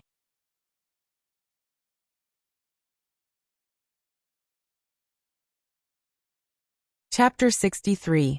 Fujio knew that he wasn't referring to her just from the way he addressed her. After all, that old guy wanted the whole world to know that she, the prodigal, had nothing to do with him anymore. Since he wasn't referring to her, was he referring to another young master Fu? Fujio raised her eyebrows and looked to her side. A young man about the same age as her, dressed in a white suit. He was quite good-looking, but his head was like his mother's, so he wasn't very tall. He didn't seem to like talking much, but there was a hint of impatience in his eyes. He looked like a spoiled young master. This young master was none other than Fu Zhongyi's most precious illegitimate son, Fu Ximing. There were 2 people who came with him to buy accessories, and Fujio knew one of them. No, not really. To be exact, they had met face to face. Back then, she was still naive and dressed like a hooligan.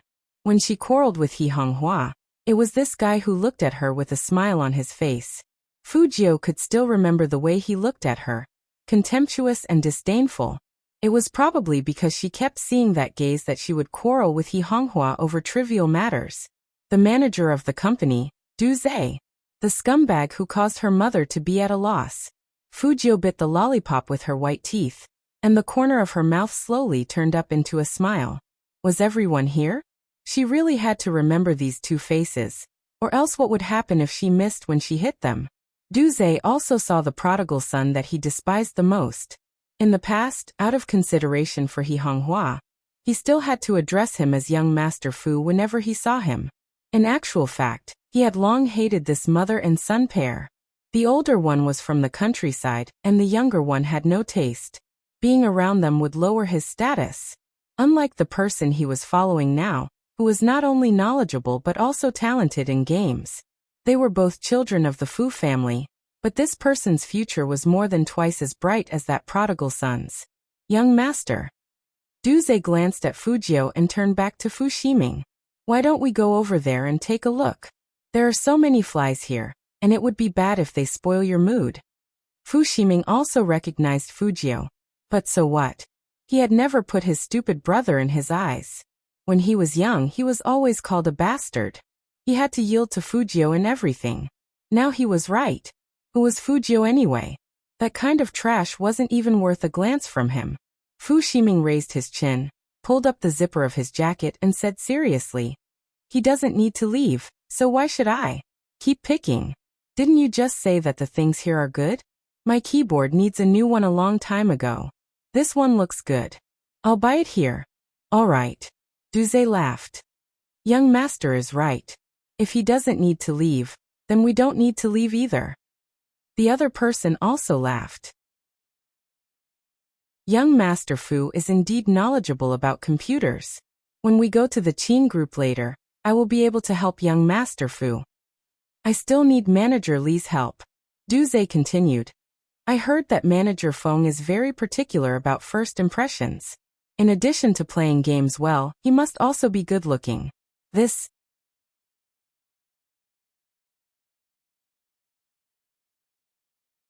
Chapter 64. Fu Ximing was a calm kid. After hearing Manager Li's words, he didn't show too much excitement.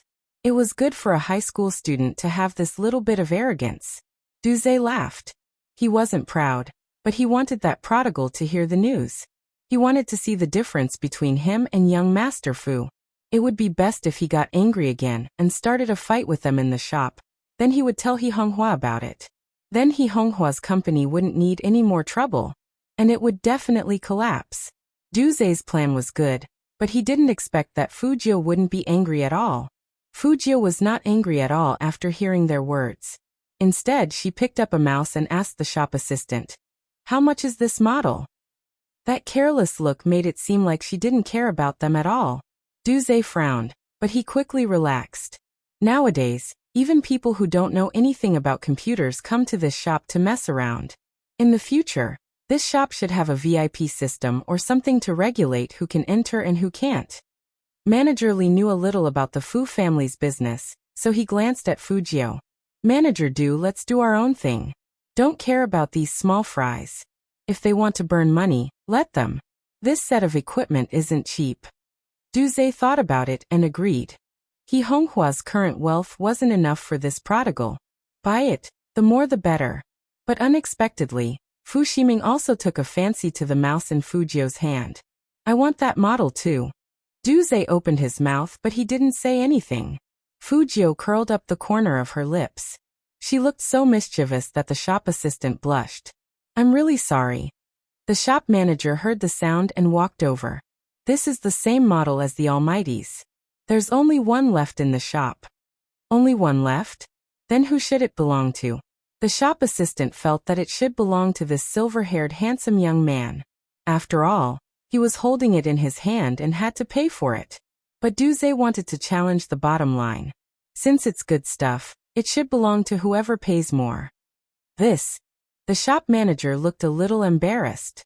To be honest, as a businessman, of course he wanted to make more money. But doing business like this was too unreasonable. In the future, no one would come to their shop to spend money. Just as he was about to say something, he saw a few people in combat uniforms walk in from outside the shop. One of them was about 1.8 meters tall and looked very attractive. It was obvious that he came from a good family. He put a hand on Fu Ximing's shoulder and asked in a low voice, "Ming, what are you doing?" "I'm buying a mouse, but someone doesn't want to give it to me," Fu Ximing said as he glanced at Fujio. "Don't you think it's interesting?" That person laughed, and there was more or less a bit of evil in his voice. "That stupid brother of yours, can he compete with you?" "Old Yuan, give me some rights. We are all gamers." It's not good to give such a good mouse to a layman. Old Yuan was the store manager. Now that he saw that even pro teams had come, he immediately said, "Then let's go to the highest bidder." This was too much of a bully. The pretty boy would definitely be angry. As the salesgirl thought about it, she looked at Fujio with a touch of worry in her eyes.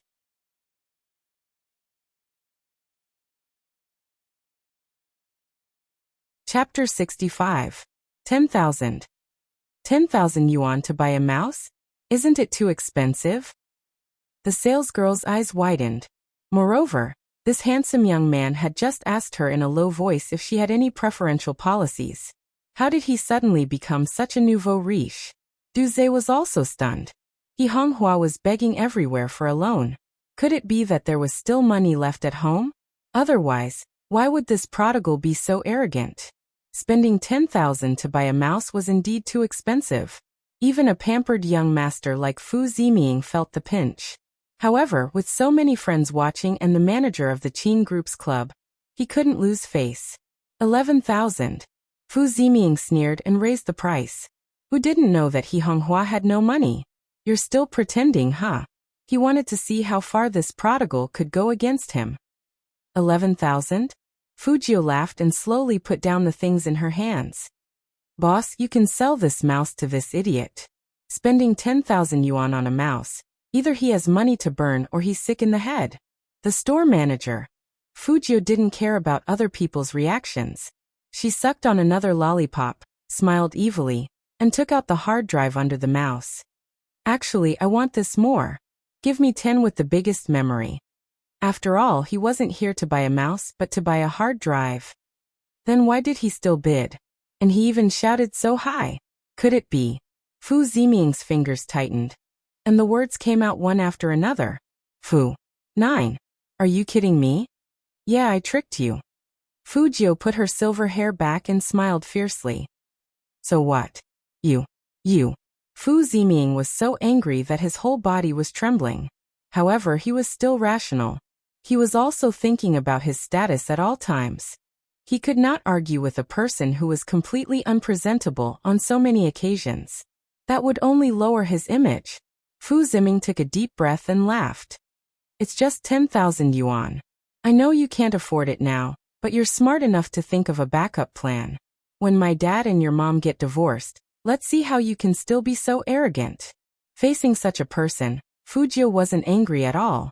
Instead, she curled up her thin lips.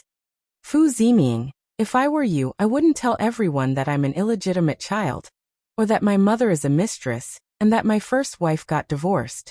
It seems like you aren't ashamed of it, but proud of it? As expected, not everyone in this world can be called human. Fu. 9. Fu Ziming saw that more and more people were gathering around them. His face was livid as he said, "Just you wait." When the shop assistant heard this, she understood what was going on. It turned out that this young master was not only bullying people, but he was also occupying Nestle's nest. She hated this kind of person the most.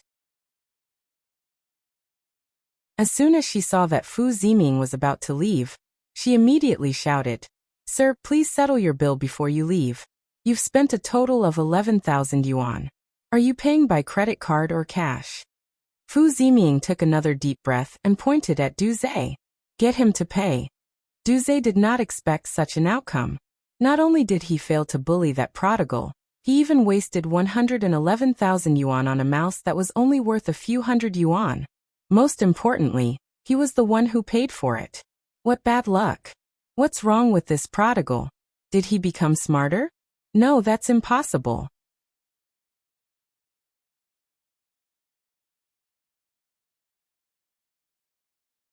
Chapter 66. After getting rid of those annoying scumbags, Fujio was in a better mood than when she first arrived. She curled up the corner of her mouth, lowered her head, and picked out some small parts. She handed them all to the salesgirl and smiled handsomely. That's it. Check out, thank you. The salesgirl took it and gave a 10% discount without hesitation. Her face was still blushing. The beautiful young man's tone was so nice and gentle. She wouldn't get sick of a customer like him even if there were 100 of them. You don't want a mouse? This question wasn't asked by the salesgirl, but by the man who had just put his arm around Fu Ziming's shoulder. He was wearing a uniform, and the smile on his face wasn't friendly at all. Fu Jiu had one hand in her pocket, and she didn't even look at him. She paid the money, took her things and left. She didn't expect that the man would actually curl his lips, and as he brushed past her, he lightly said, "Interesting." Interesting, wasn't it? Fu Ziming's stupid brother used to blush whenever he saw him. But now, it was like he didn't know him at all. The man narrowed his eyes and didn't take Fu Jiu seriously. After all, no matter how much he changed, he was still gay. He didn't want to provoke such a pervert. Once he got attached, he couldn't get rid of him. Even if he was good-looking, he was still disgusting. "Boss, come and see. The shop is broadcasting the video of Almighty Qin and that Spadesy playing games together yesterday. I really envy this guy. In normal competitions, only you can compete with Almighty Qin, but this guy can play games with Almighty Qin. He's so lucky." I asked, and he's not from the Supreme Alliance. I don't know which team he's from. How come he's a newbie? The man followed his teammate's finger and saw the screen full of silver light. He was shocked and couldn't help but spit out 2 words, "Beautiful." It was really beautiful. Even he couldn't reach that kind of hand speed. This Spadesy. Who the hell was he? 2 o'clock in the afternoon. A lot of people started to enter the Qin group's club. Fu Jiu was among them. The person filling out the form asked, "Do you have a letter of introduction?" Fu Jiu shook her head. "No." The man frowned and pointed to the queue next to him. "Then take your number and wait by the side. When it's your turn, someone will let you in." Fu Jiu didn't say much. She took the number card according to the rules, and sat there with her legs crossed. Since she had nothing to do, she began to study the hard drive she bought. She learned how to disassemble and install them, and what kind of casing was needed. It would be best if it was a smaller one so it would be more effective in disguise. You're also here to sign up for the internal signing?" A bespectacled boy at the side seemed to have mustered up all his courage before he dared to talk to Fu Jiu. Me too." Apparently, the boy could not speak fluently. Fu Jiu smiled, looked up, and nodded. The boy was stunned, thinking that this person was really handsome. "You'll definitely pass the interview if you look like this. Listen, I heard them say that Manager Feng cares a lot about looks.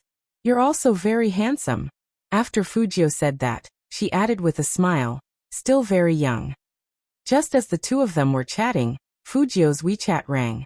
It was a message from the Almighty, 3 short words. "Have you arrived yet?"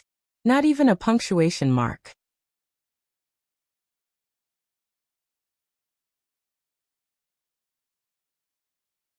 Chapter 67. In the big office on the top floor of the Qin group, Secretary Liang clearly saw his CEO's fingers suddenly pause while he was texting. That originally indifferent expression seemed to be starting to become not so good. What was going on? Secretary Liang subconsciously thought of online dating. Qin Mo was still looking at that WeChat message, and he raised his eyebrows. "The Qin group is not a place for you to flirt." He sent the message forcefully, and his eyes were cold. "Do you understand?" Fu Jiu looked at the reply and replied coolly with a lollipop in her mouth. "Don't worry, Almighty. No one here is more handsome than you. If I really want to flirt, I will flirt with you. You are a big fish." Big fish? Who would like to be described like that? Did a biology teacher teach this guy Chinese? Qin Mo clenched his fingers, and a cold light flashed in his eyes. Secretary Liang stood beside him, and he felt that his CEO was looking at his phone as if he was looking at a dead thing that was about to die. As a bystander, he couldn't help but tremble from the bottom of his heart. What did those people on WeChat do to piss off the CEO? The CEO was in a good mood this morning, but why did he suddenly cool down?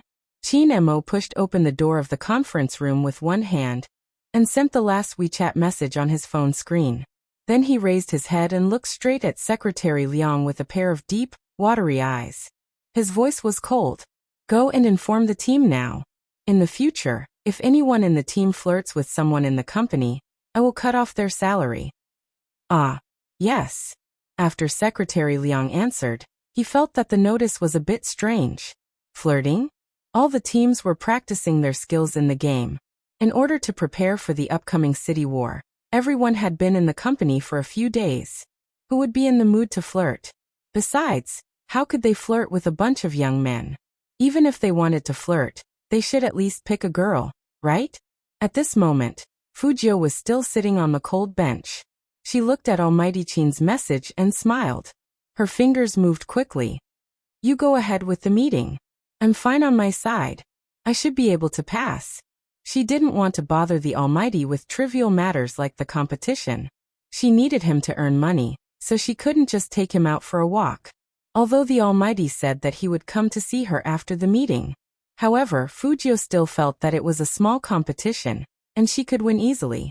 Besides, hadn't that manager Feng always wanted to poach her? He couldn't let her down. Knowing that the other party didn't have time to reply to her WeChat, Fujio put her phone away and waited quietly for her number to be called. The boy's face turned red. I don't have eyebrows. I'm very, very ordinary. You'll look better after you take off your glasses.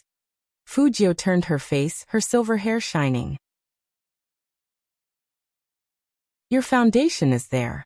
The boy was a little shy. Thank you. You're welcome. Fujio put the parts into her bag. The boy asked again. You, which district are you from? Hero. Zone C. With the lollipop in her mouth, Fujio leaned back casually. Even though she was in a corner, she seemed to be glowing. Area C? The boy suddenly widened his eyes and lowered his voice mysteriously. Then do you know Spadesy from Zone C?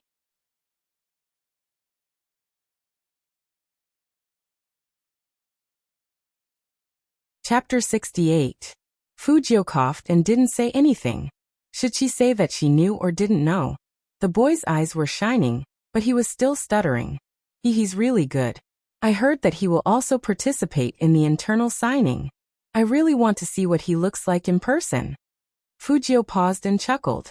Why do you care so much about a newbie? He's not a newbie. The boy's expression became excited. I can see that he's a god. I like him very much. Fujio heard that and raised her arm to pat the boy's shoulder. Thanks. The boy didn't understand. What was there to thank? Just as he was about to think about it, a group of people came out. A group of people walked out. They seemed to have just been reviewed, and were led by a manager. Fujio had seen that manager when she bought the hard disk. He was the one who knew Fu Ziming and the others. She narrowed her eyes at the sight. The boy thought that she was interested, so he whispered in her ear. That's Jean, the manager of the club. He's in charge of the first round. Those people who just went out all have recommendation letters. We don't, so we have to be the last to be audited. Manager Lee also saw Fujio. His expression wasn't very good. He raised his wrist and looked at his watch. The rest of you can come in together. Watch carefully, don't break the company's computer.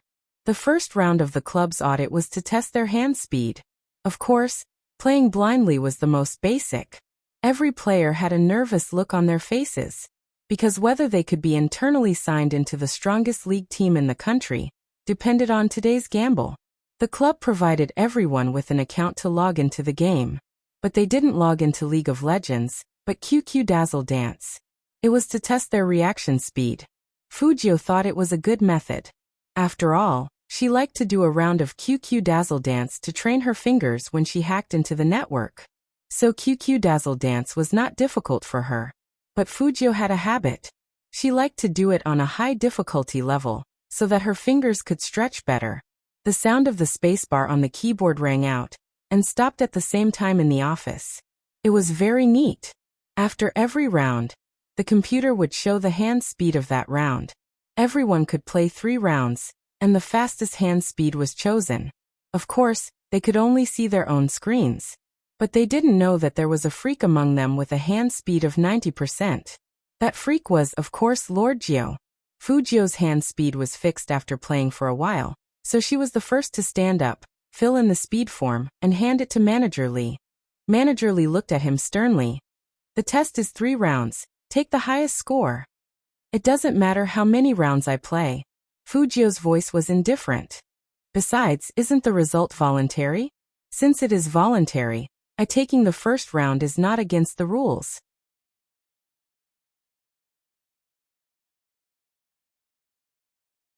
Chapter 69.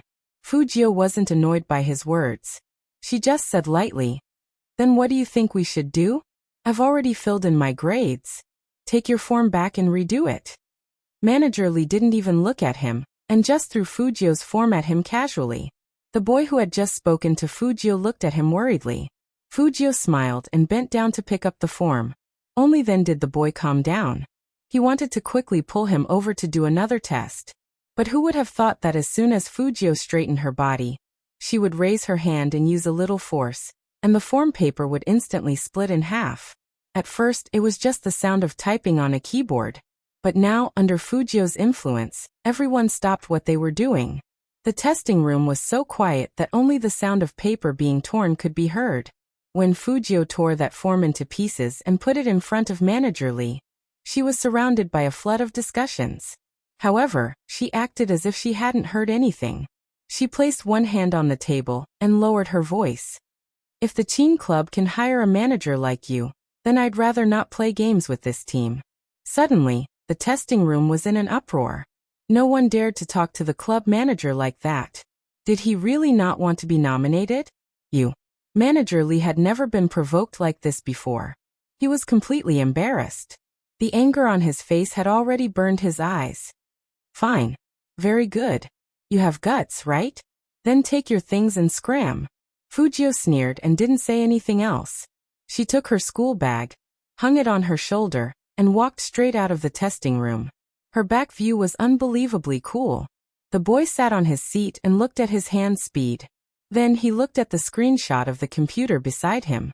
Finally, he gritted his teeth and ran out with his bag. Wait.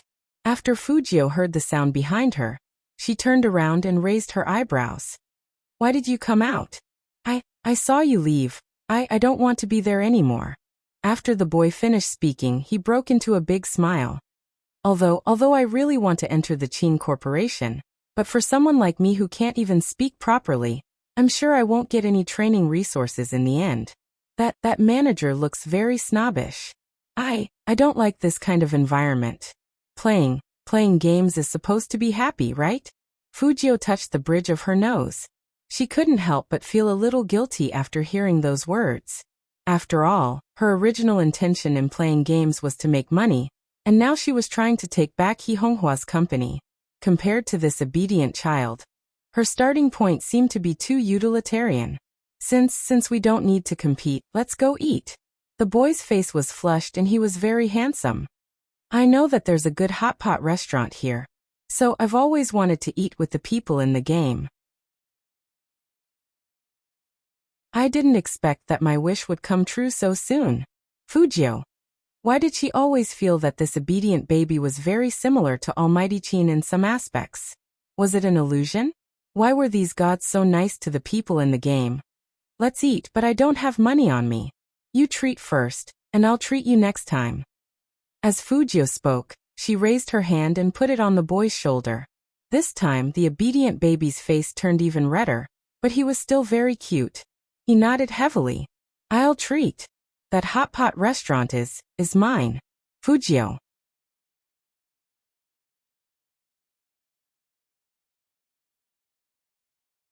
Chapter 70. In the business conference room, the atmosphere was as low as ever. The people in the marketing department were still talking about this year's data in a trembling voice. They were afraid that if their CEO wasn't satisfied, he would look at them with his deep eyes. Fortunately, the CEO seemed to be absent-minded today, as if he had something else on his mind. He kept playing with a pure white phone in his hand. "CEO Qin, that's about it."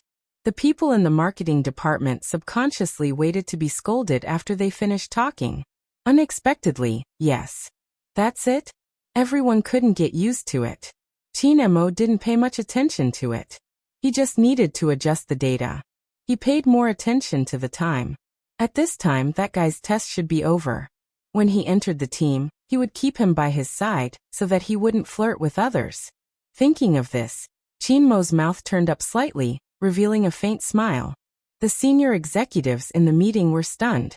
They stared at the faint smile on their CEO's face, wondering what day it was. The CEO seemed to be in a good mood. After another 10 minutes, Chinemo raised his hand and said calmly, "That's all for today. We'll continue tomorrow." The senior manager of the planning department hadn't submitted the plan yet, but he was still very happy that the CEO made this decision at the last minute. He immediately said happily, "Yes, yes." Chinemo was the first to stand up. His legs were perfectly straight in the tailor-made trousers, coupled with his demonic aura. As soon as he walked out of the conference room, everyone felt the pressure on their heads disappear. They couldn't help but heave a sigh of relief and collapse into their chairs. But where was the CEO going at this time? Secretary Liang was by Chinmo's side, holding today's meeting minutes in his hands. "CEO Chin, your dinner starts at 7. Isn't it too early for us to go out now? Do you want to take a break first?" "No, let's go to the club." Chinemo gave the order as soon as he got in the elevator. Their club was right next to the Chin Group building, and it wasn't far. Chinemo didn't tell Fujio that the meeting was over. He wanted to go over. Sometimes it was good to surprise that guy. Secretary Liang was a bit surprised. "Go to the club? It seems that there is an internal signing today. CEO Chin wants to go over and have a look?" Chinemo didn't explain further, and just nodded lightly. Secretary Liang paused. "Then please wait a moment. The people over there don't know that the president is going. I have to make a call. The contestants who participated in the internal signing this time are all fans of the president. If you go like this, it will cause a sensation. What can a few dozen people do?" Chinemo raised his hand. There was a pure black diamond button on his cuff. Along with his movements, a luxurious light seeped out. His fingertip pressed the elevator button. Secretary Liang had no choice but to put his phone back. It seemed that the CEO had already made up his mind to go there today. Vice Liang was surprised. Among the internal signing participants, the CEO was Chinmo CEO. Suddenly, Secretary Liang's eyes lit up. The little vixen that the CEO met online was one of the internal signed contestants? That was right.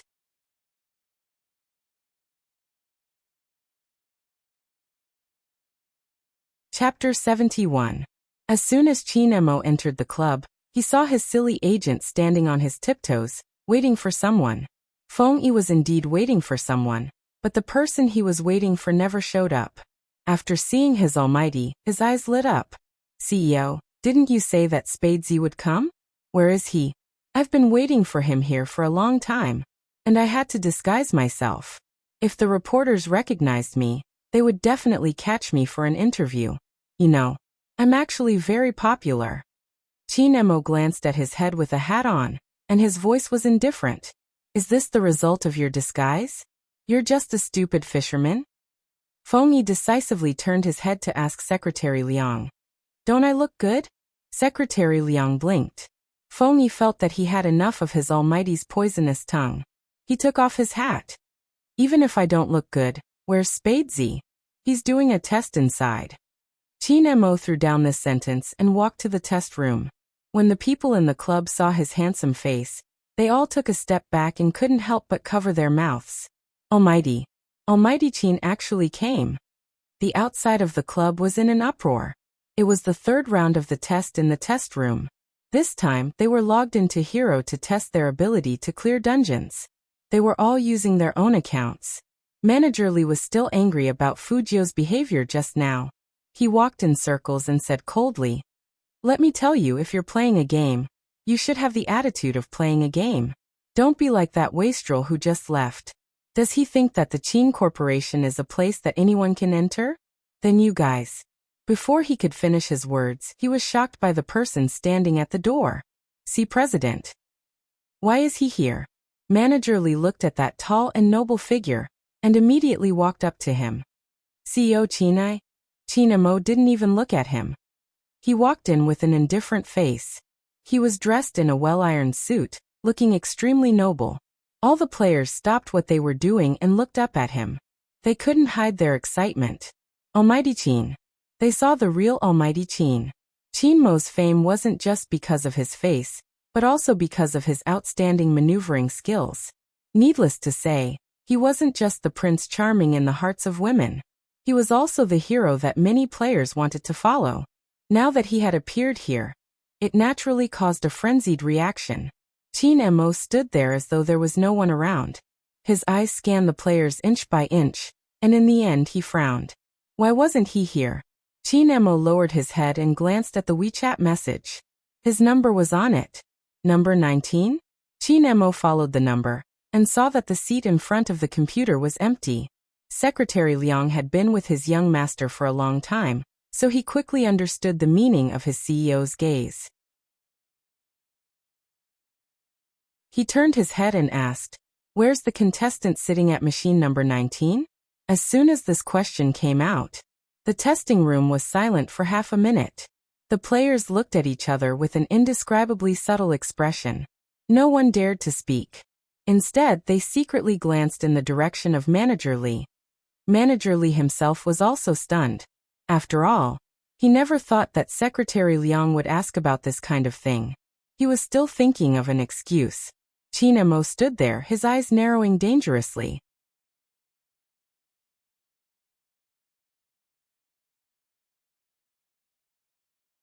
Chapter 72. Manager Li was still pretending. He let out a long sigh and said, "What else could it be? Secretary Liang, you don't know. I don't know who recommended this contestant 19 for the in-house signing. He is so unethical and doesn't follow the test rules. I asked him to leave." Suddenly, no one knew why, but the air in the testing room seemed to have frozen because of someone. Secretary Liang raised his head and looked at his CEO. That extraordinarily handsome face was covered with an unprecedented coldness. His voice was also terrifyingly deep, and every word he uttered made people tremble from the bottom of their hearts. "You said you let him go?" "Yes, Xiaoqin." Manager Li laughed along. "That kind of prodigal is really nothing much. Luckily you didn't meet him." Qin Mo suddenly laughed and walked towards him. He reached out and grabbed Manager Li's collar.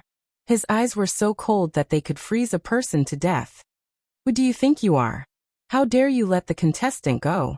Be President Qin, Manager Li still wanted to explain. Feng Yi was even crazier than him. As soon as he heard his almighty's words, the one who left was definitely Spadezi. Spadezi, whom he had tried so hard to poach, had been driven away by this old Li. He couldn't believe his ears. "Old Li, why are you doing this?" Manager Li knew that he could only pin his hopes on Vice President Feng. He hurriedly said, "I asked him to retest his hand speed, but he was unwilling.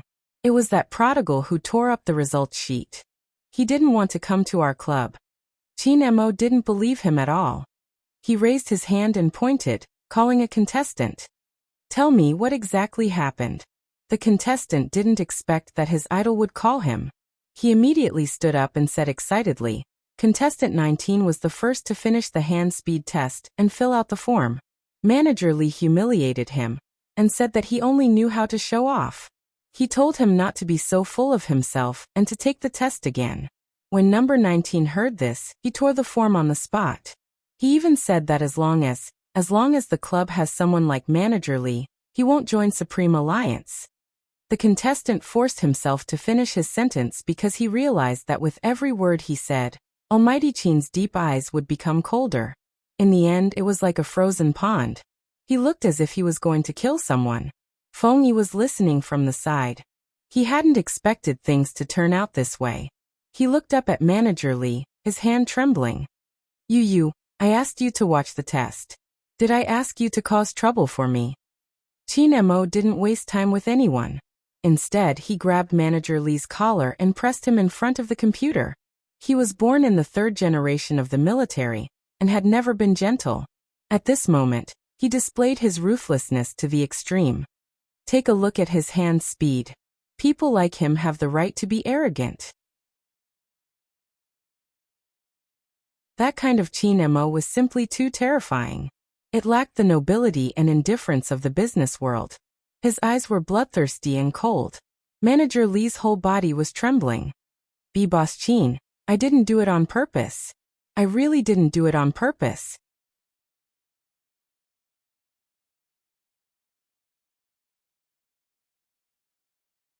Chapter 73. It's me. Qin Mo threw him to the ground after he finished speaking. Manager Li was completely stunned by the two cold words.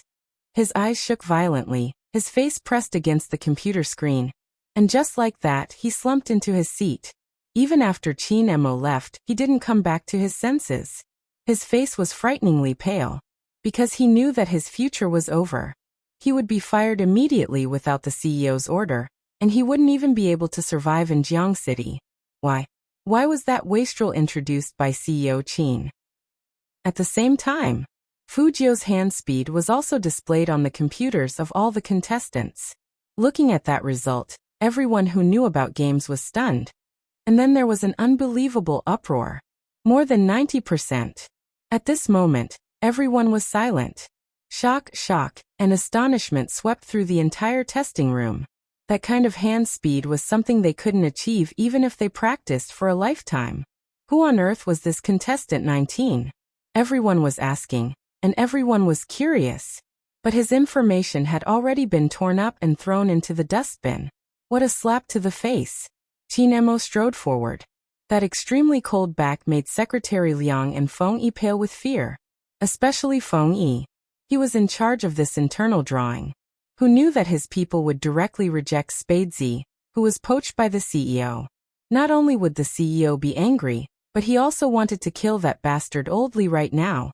Secretary Liang didn't dare to remind their CEO about the afternoon dinner, so he shrunk his neck and pretended to be invisible. Suddenly, Qin Mo stopped, took out his phone, and pressed the screen with his fingertips. He tilted his handsome face slightly. Where are you? 3 simple words. Did it look like a WeChat message? Secretary Liang and Feng Yi looked at each other. The person who could make the CEO send a WeChat message at this time. That little devil, Spadesy. At this moment, Fujio was still looking at the hot pot restaurant that the boy mentioned. She raised her eyebrows. Is this the ordinary hot pot restaurant you mentioned? It was the only Michelin-starred restaurant in the 3 northeastern provinces. Apart from being rich, one had to be powerful to eat there. Ordinary hot pot restaurant. There were less than 10 of them in the whole world. The boy laughed and scratched his head. What do you want to eat? I'll ask them to get it for you. Meat? I'm a pure meat eater. Fujio didn't even look at the menu. She just sat there devilishly and smiled charmingly. I didn't expect to pick up a rich second generation in a competition. The boy began to stutter again. No, I don't have any money. However, I can only treat you to hot pot. In the future, when I earn money, I'll treat you to something else. So cute? Fujio winked and smiled, exuding a seductive aura. Boom. The boy blushed again. Do you always talk like this? What? Fujio lowered her eyes and started to mix the sauce when she saw the soup being served. The boy pushed up his glasses. Yes, it's been discharging electricity. That's how handsome you are. Fujio rested one hand on the back of the chair. Her silver hair and black eyes made her look devilish. The boy was stunned for a moment before he smiled. That's right. Wait, is your phone ringing? Phone. Fujio turned sideways and took out her phone from her pocket with one hand. Seeing that it was a WeChat message from Almighty Qin, she held a chopstick in her mouth and replied.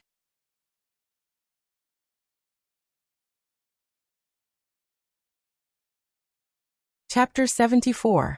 At the Qin Group Club. That slender figure that could gather all the dazzling lights had already walked in. Other than the contestants who wanted to see their Almighty Qin, even the media set up their cameras. All of this was proof of Qin Mo's popularity. He wasn't in the entertainment circle, but he was more famous than a superstar. Other than Qin Mo, no one else could achieve this effect. It was as if it was that kind of natural arrogance that made him so popular that when he appeared, people would cover their mouths and scream. However, Feng Yi and Secretary Liang, knew that their CEO was almost frozen to death. Especially when he looked at his phone screen. He didn't know what the other party had sent to CEO Qin, but his eyes turned completely cold. Fujio didn't think there was anything wrong with her WeChat message. She sent a few more words over. Are you hungry? If you are, come over together. The hot pot restaurant is not bad, and the little handsome guy is cute. This guy really needed to be taught a lesson. Qin Emo stood there with his fingers paused. He wanted to take a deep breath, but there were so many people here that he couldn't even take a deep breath. He said stiffly, "Address." Fujio blinked. Why did Almighty Qin's tone sound a bit cold? Was he angry again? She didn't flirt with him, so why was he angry again? Fujio sat at the dining table with her left hand supporting her chin. She was casually typing the address with the other hand. After Qin Emo saw it, he frowned and ordered Secretary Liang to get the car ready. Secretary Liang listened to the address. Wasn't this the place where CEO Qin had his business meeting tonight? CEO Qin, should we go there now? Was it too early? It wasn't even time for dinner yet. Qin Emo didn't say anything. He took the car keys from his hand and sat in the driver's seat. He didn't want to bring anyone along. Before Secretary Liang could ask anything else, he saw their CEO's slender fingers grip the steering wheel. His dark hair fell down and covered his deep eyes. With a beautiful drift, the limited edition sports car with smooth lines drove into the North Road with a whistling sound. The president didn't look like he was going to a restaurant. Instead, he looked like he was going to seek revenge. At this moment, Fujio was still drinking her tea lazily. Her long and narrow eyes seemed to be shining as she looked at the boy very beautifully. A friend is coming over to eat with us later. He's also someone I know from the game. You don't mind, do you? No, I don't mind. The boy's stuttering problem was still there. I'll ask them to add another set of cutlery. We've chatted for so long, but I still don't know your name? Hearing that, Fujio raised her hand and smiled. Fujio. Good name. The boy probably thought about it for a long time before he could think of such a compliment. With a red face he said, My real name is Feng Shang. In the game, it's called awarding you a slap of pleasure. Pooh. Even someone as cool as Fujio couldn't help but spit at the name of the game. It wasn't only because the name of the player was funny, but also because the player's in-game name was indeed a famous person and hero. His maneuvers were awesome, and he had a lot of money. The only thing was that this guy was a chatterbox. Whenever he met a girl, he would say, "Girl, want to play with Uncle? Uncle will play games with you and fly with you."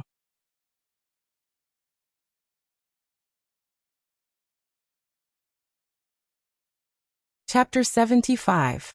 Feng Shang knew why Fujio reacted this way. He scratched his cheeks in embarrassment, and even his ears were red. You probably think I'm different from how I am in the game. So, you'll get used to it. My brother gave me a lot of money to play, but he didn't give me any cash. So I can only eat hot pot in my own restaurant. You're the first person who won't laugh at me for stuttering. So I really want to teach you, my friend. Fujio raised her eyebrows, and her eyes flashed. Your brother? Your brother is Feng Yi? After all, the surname Feng was rare in Jiang City. The well-behaved boy nodded and asked, What's your name in the game? So, we can play together in the game. So you can take me to dungeons and fly me? Fujio teased him with a smile. This was his famous saying. Hearing that, Feng Shang's face turned completely red. Fujio didn't want to tease him too much. After all, he wasn't Almighty Qin, who could be cold in the face of everything. She thought for a moment, put down her chopsticks and looked at Feng Shang. I didn't have time to tell you at the club, but I'm actually Spadesy. Feng Shang froze. Then he pointed at her with his left hand and stuttered. You, how can you be Spadesy? My code name is Z. Fujio said something that was unclear. Feng Shang didn't understand, but Spadesy. He said he was Spadesy. The idol he wanted to see the most, Spadesy. Feng Shang didn't know what to say, so he looked up and said, Idol, let me calm down first. Fujio laughed. You're not stuttering anymore? Feng Shang also realized that he spoke very fluently just now, but he was still shocked. Then, he seemed to think of something and said, That snobbish manager must be regretting it now. I saw you and young Master Qin playing together, and he dared to treat you like that. Young Master Qin will definitely make him pay. Don't talk about me. What about you? Why didn't you tell that manager that you are Manager Feng's younger brother? Fujio curled up her lips slightly. That way, he wouldn't need to take the test to sign the contract. Feng Shang froze for a moment, then lowered his voice. I'm not suited to be a pro player. I stutter. No, I don't want to rely on my brother's connections to get in. I want to see my own true strength. If that's the case, are you interested in forming a team with me? Fujio supported her chin with her fingers, looked up at Fengxiang, and said evilly, "Let those people have an eye-opener?" Fengxiang was startled. Looking at the handsome face in front of him that could mesmerize countless girls, his eyes lit up. How can I widen their horizons? In 10 days, it'll be the official esports preliminaries. The Qin Corporation will also sign their official members here. When the time comes, we'll team up and kill them. What do you think? Fujio put her hand on Fengxiang's shoulder in a very beautiful posture. Her fair skin was glowing, and the corner of her mouth had a unique ruthlessness. A strand of silver hair fell down and blocked her eyes, making it difficult to see her face. But even so, that kind of posture was enough to make people's blood boil. Okay. The well-behaved child held Fujio's hand, looking like a hero who was about to make a pledge of blood. This was the scene Chinemo saw when he walked in.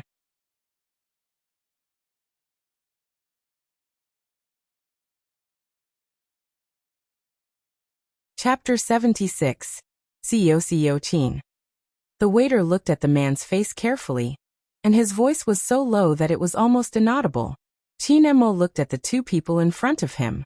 Their straight backs were like the pine trees in the mountains, making people feel cold. His eyes were narrowed dangerously, and they were as cold as an ancient deep pool. The waiter wanted to say something, but he saw that the noble man in front of him had already walked to the window and grabbed the silver-haired youngster's collar. Bang! Fujio was caught off guard. She turned around, and her face was almost buried in Chinmo's chest. The cool peppermint scent spread into her nose through the hardness of his suit. She didn't need to guess to know that Almighty Qin was here. Only this man liked to grab her collar. Fujio looked up and saw him looking down at her. His eyes were like a deep well, indifferent and noble beyond belief. Those claws of yours are for dungeons, not for flirting with men. Chinemo pinched Fujio's back, and his voice was sexy and bewitching. If I see you flirting with anyone again, I'll break your hands. That would save me some trouble. Fujio raised her eyebrows. I'm not flirting. We are in the alliance. And Almighty Qin, you care about me so much. Is it because? She smiled slowly as she said this. She leaned over and whispered in his ear slowly. Are you jealous? Every man's ear was untouchable. Even if Chinemo was abstinent, he was still a normal man. What he couldn't tolerate was being blown on like this. Looking at that face that made one's teeth itch, the youngster's smooth and tender face with the scent of youth candy. It was a very likable face, but he wanted to pinch it to death every time. Fujio smiled and moved closer. Did I guess it right? When she moved away from him, her face brushed past his, and her pale lips were about to touch his ear. Fujio. Chinemo pulled forcefully and threw her back onto the seat. His cold, thin lips were pressed into a straight line, and his fists were clenched tightly. His voice was icy cold. Stay away from me when you speak. I'm not gay.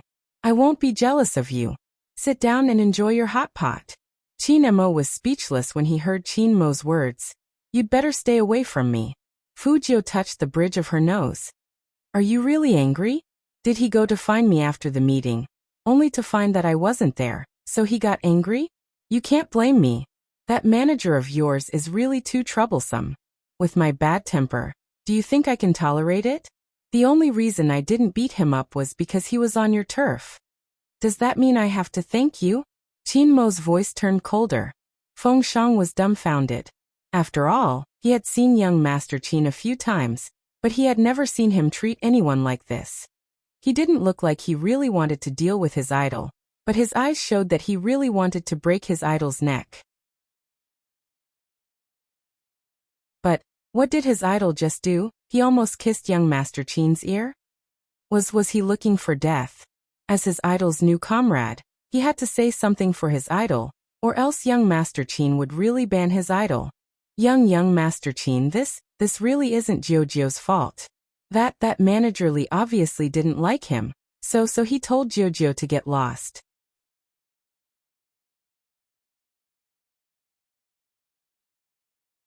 Chapter 77.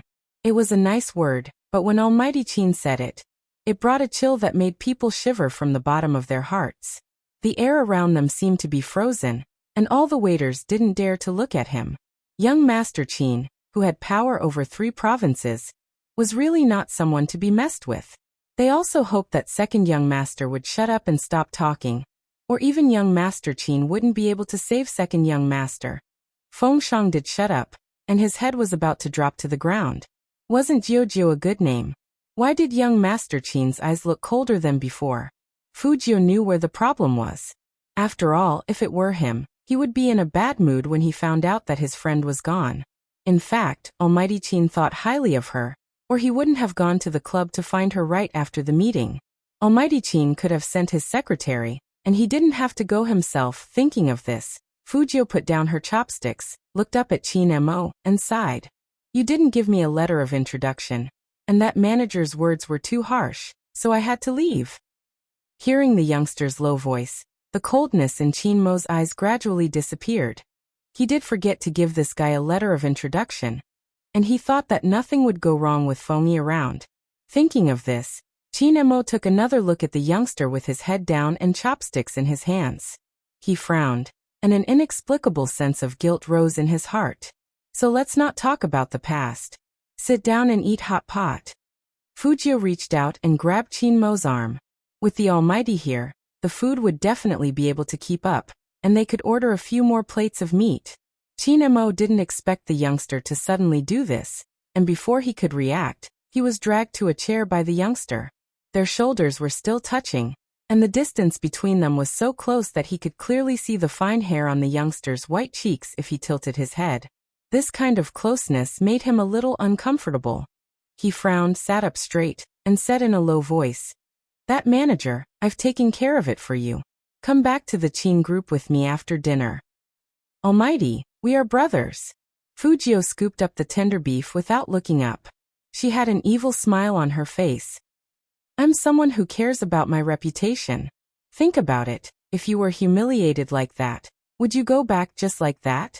When Qin Mo heard the word humiliate, his fingers paused. He hadn't considered this point.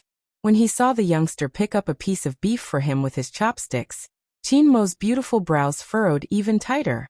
Since when did he become considerate of others? Was it because the youngster's expression was pleasing to the eye? Or was it because of the word friend? He didn't forget that he wanted to crush this guy to death just now. It also saved him the trouble of always doing things that challenged his patience. However, in the end, this matter was indeed a problem on his side. Fengshang, who was on the side, was very restless. His eyes were only focused on young Master Qin's expression. He saw that young Master Qin was staring at Fujiu coldly, and his eyes even darkened. Could it be that he hated his idol so much that he was trying to blacklist him? No, he had to save his idol. The obedient Fengshang took a deep breath and braced himself to speak again.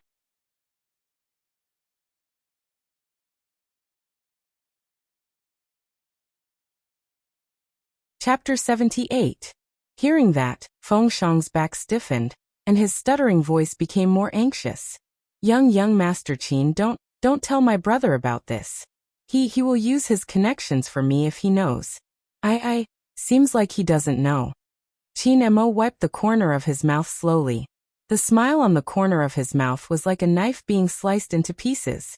Fengshang always blushed, and now he was so anxious that he wanted to explain clearly. Fujiu swallowed the beef and said, Almighty, don't bully him. He's my teammate now. I'm not the only teammate you have. Qin Mo lifted the corner of his eyes and leaned back. He threw the car keys in his hand onto the table, which made a loud crackling sound. Fujiu paused, then suddenly laughed. She raised her left hand and put it on Qin Mo's shoulder, looking like a playboy. Are you jealous? Don't worry, Almighty. There are only 2 of us in the game, and we are strong partners. Qin Mo curled up the corner of his mouth, twisted his hand away, and said coldly, If you can't change your bad habit of hitting others, I will eat 20 plates of beef today. Eat again? She took a whole day to digest the 20 lobsters last time. Eating was a small matter, but the main thing was to pay the bill. Fujio smiled and let go of his hand. That's because we have a good relationship. Really don't bully Fengshang.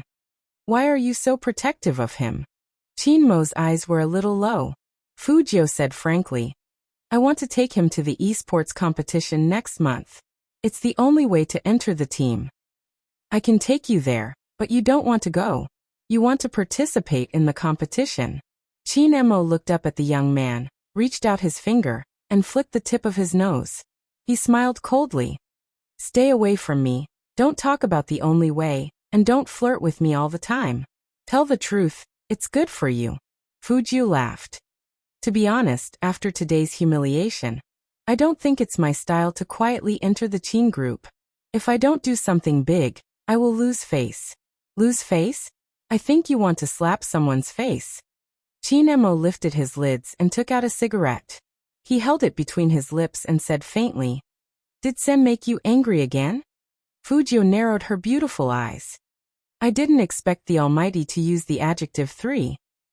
However, I haven't seen Sen recently, but I bumped into San's son. Didn't I go to the computer city to buy equipment today? I saw a mouse model that you used before. He bullied me because I was poor and didn't have money, so he snatched my mouse. At that time, the manager of your club was also there. I think he didn't like me at that time, so he made things difficult for me during the test. It was clearly Lord Jiu who had tricked Fu Ziming, but in her mouth, it was Fu Ziming who had stolen her mouse. I have to say, when it comes to enemies, our Lord Jiu is so capricious and unprincipled.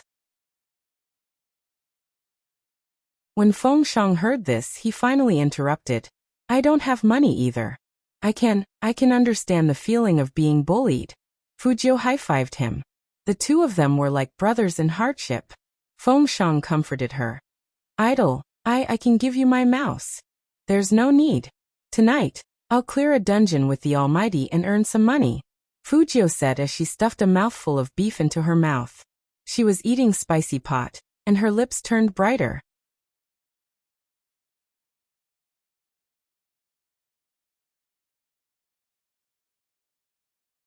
Chapter 79. After finishing the delicious hot pot, Fujio wanted to say goodbye to Almighty Qin and go home to install her minigame. Although she didn't have all the parts she bought, she could still assemble the interior. She didn't expect that Almighty Qin would ask her to stay. I have a dinner here later. Come with me, and I'll send you home after eating. Fujio was about to refuse. Almighty Qin said calmly, I'll play the game with you after eating. Did he mean that if she didn't eat, she wouldn't play the game with him? But she had just finished the hot pot, and now, as if reading her mind, Qinmo flicked the cigarette butt on his finger and continued, I'll leave after a few sips of wine. You don't have to force it on me. Actually, I can still eat another plate of beef. Fujio held her chin and smiled. I'll keep you company. Qinmo didn't say anything else, but Fengshang was watching from the side. He felt that young Master Qin's face had finally eased up since he came in. It wasn't good for Fengshang to stay here, because he was worried that his brother would come and find out that he had secretly participated in the competition. Speaking of the competition, Fengshang still had a few questions to ask Fujio.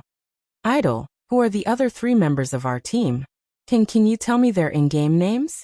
I'll give them gold coins.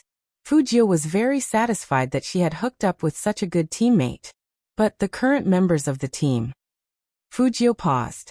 Fengshang sat up straight and waited for Fujio's next words with bright eyes. Only you and me.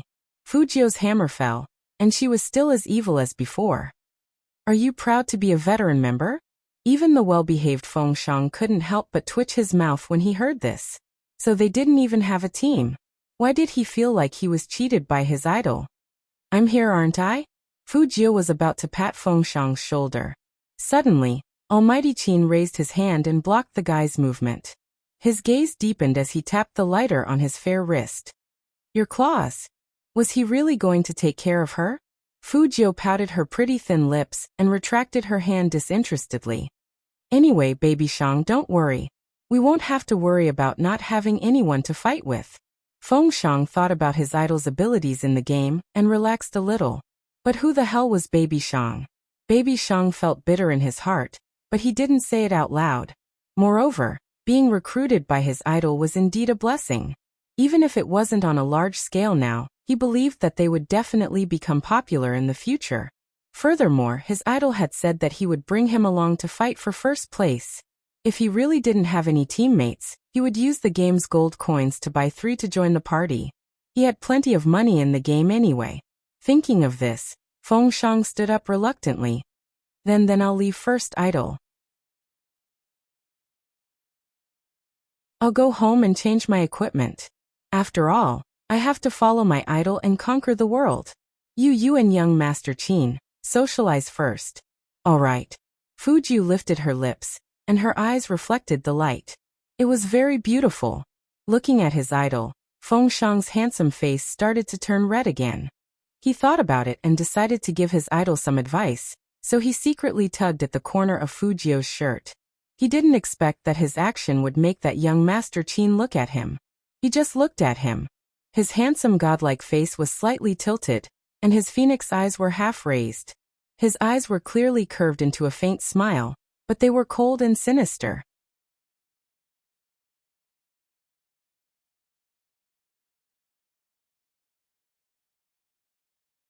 Chapter 80. Feng Shang finally understood why his elder brother, a smart and capable person, was so timid in front of young Master Qin. He was clearly a manager, but he couldn't even control the almighty under him.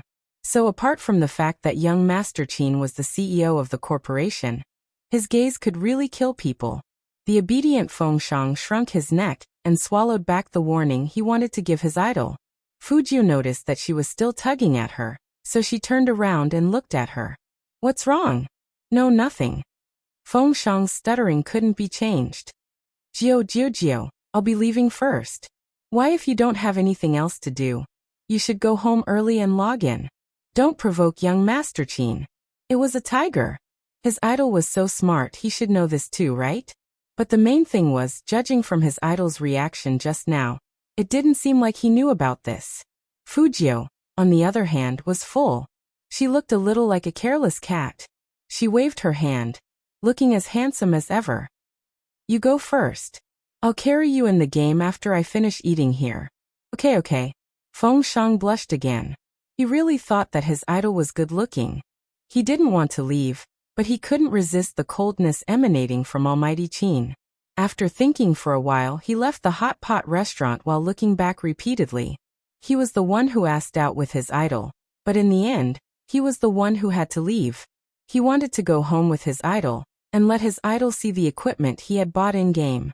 Almighty Qin was robbing her of her love.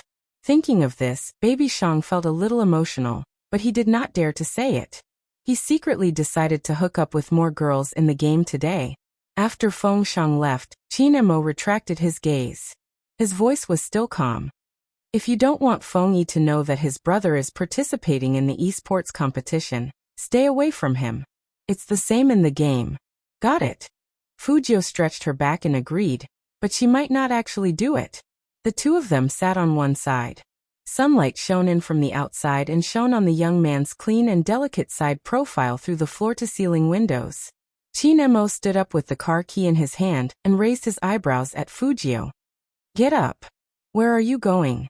Fujiu was confused. Didn't they say that there would be a dinner party later? Almighty Qin was still cold and aloof. No emotions could be seen on his face. There's still some time before the meal starts. Go and digest the food first. Is racing to aid digestion? Fujiu followed Almighty Qin down, and the first thing she saw was that top-end limited edition sports car with charming lines. It was painted in pure black, but the tires had a hint of red. This kind of car had great performance, and the starting price was estimated to be over 80. Like. Qin Mo watched as the youngster's eyes lit up. He pressed the unlock button. The receptionist immediately stepped forward and opened the door for him. Fujiu thought about it. Generally speaking, at this point in the novel, if she said that she liked it, the Almighty would definitely say that he would give it to her immediately. After all, those gold coins and diamonds from before, right? 999999. Almighty Qin gave it away with a wave of his hand. Therefore Fujiu said seriously, I like it very much. Just like the lobsters, Give me 20 of them, I won't complain.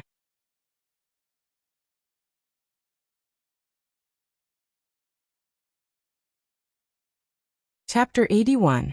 Fujio. Almighty, you don't follow the plot of a novel. It's hard, you know.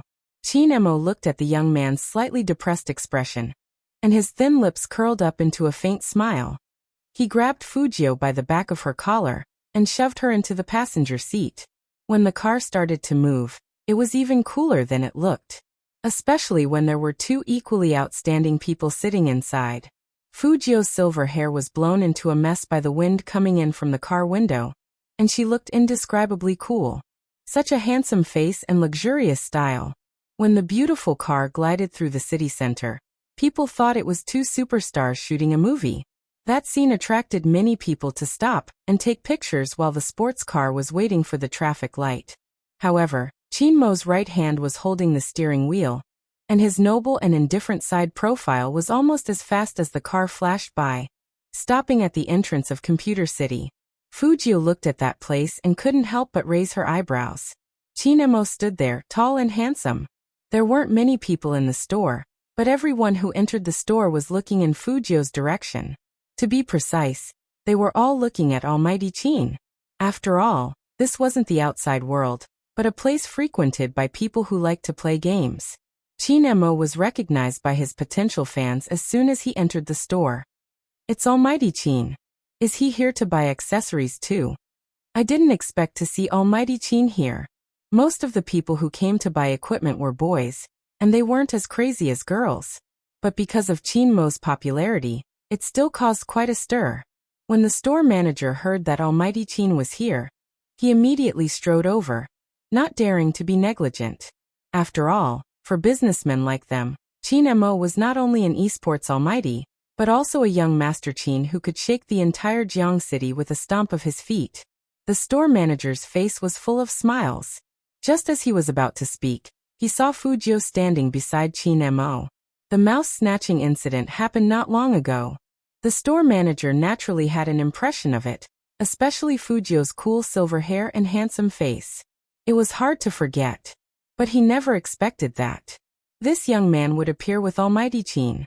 The store manager's heart skipped a beat, and his voice shrank a little. Young Master Chin. Chinemo glanced at the store manager, his tone cold and concise. Which mouse did he see in the afternoon? Take it out. There weren't many words, but the store manager cleared his throat with difficulty. Young Master Chin, we only have one mouse in the store. After it was taken away at noon, we're out of stock. I'll arrange for someone to get the goods, but I'll have to trouble young Master Chin to wait for a while. By the time the manager reached the end of his sentence, he didn't dare to look at Chinmo's face anymore. Chinmo's strong aura made him almost unable to lift his head. Chinmo's voice was still calm. He pointed at Fujio and said to the store manager, "Remember this face.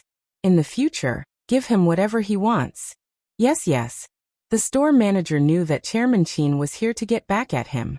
He was glad that he didn't go too far at noon. Otherwise, according to Chairman Chin's style, he wouldn't have let him off so easily. He would have destroyed his store.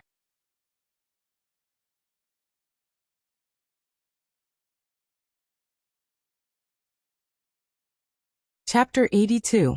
Fujio was actually a little surprised. She thought that the digestion the man was talking about was nothing more than racing and enjoying the wind. Now it seemed like. Fujio looked up and smiled at Chinemo. She didn't expect the Almighty to have such a good understanding of his friends. When Chinemo turned his head, he saw the youngster looking at him. He arched a brow and tugged the back of his collar. Which one do you like? Pick one. Almighty, there's really no one who would like to be carried around by you like this. As Fujio spoke, she adjusted her collar, still looking handsome and naughty. She turned sideways and said with an evil smile, "If you touch me again, I will think that you are secretly in love with me." Chinemo was no longer someone who would get angry over such words. He patted the back of the youngster's head and smiled coldly. "Shut up and pick your stuff." It was the first time in Fujio's life that someone had slapped the back of her head. She was caught off guard, and her handsome face was buried in her collar. Since he had brought her here to seek revenge, she couldn't fight back. She just thought that for this, she would have to cheat more from the man later. Almighty Qin didn't care about spending money.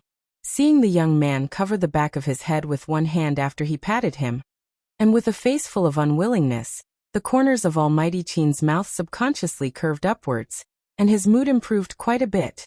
Fujio could tell that Almighty Qin's hobby now was to bully her.